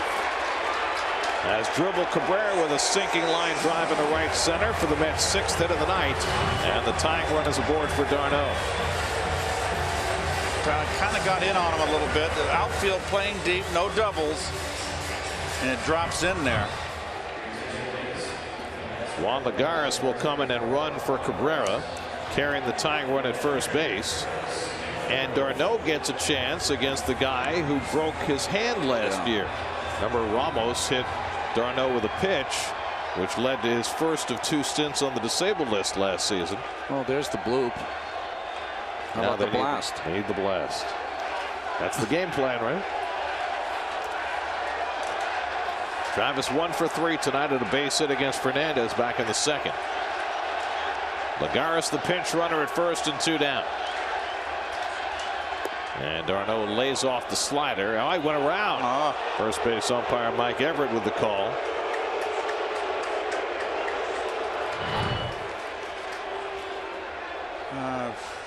Didn't look like it.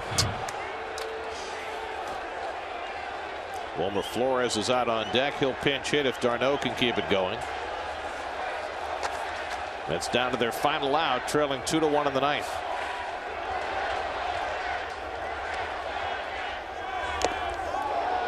And quickly Ramos ahead 0-2.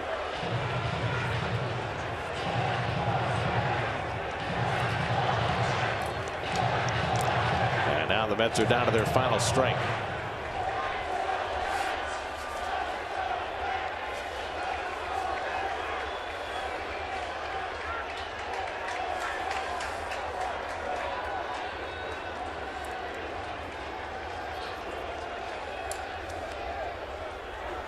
And d'Arnaud is down on strikes, and the ball game is over.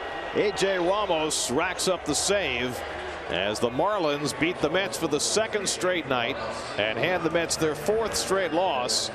Despite the heroics of Noah Syndergaard, Miami gets a run in the 8th and wins it 2-1. Well, just a shame. Syndergaard really put on a show. Fernandez was only in there for 5 innings, so the matchup of pitchers really was watching Syndergaard have one of his best starts for the Mets. Double figures now in 6 starts in his big league career. He only has 26. And the Mets offense continues to sputter. 6 hits. It was a well-pitched ball game. Fernandez, I thought, after the first 2 innings was nice, was brilliant. The bullpen again. 4 solid scoreless innings for the Marlins. Jim Henderson faltering for the first time as a Met. Had that 16-pitch at bat against Gordon. Gave up the hit that eventually led to the go-ahead run. And that was the difference in the game. Syndergaard with 12 strikeouts in 7 innings. He gets a no decision. Game summary presented by Verizon. Mets lose their 4th straight, 2-1 to the Marlins. More from Citi Field coming up.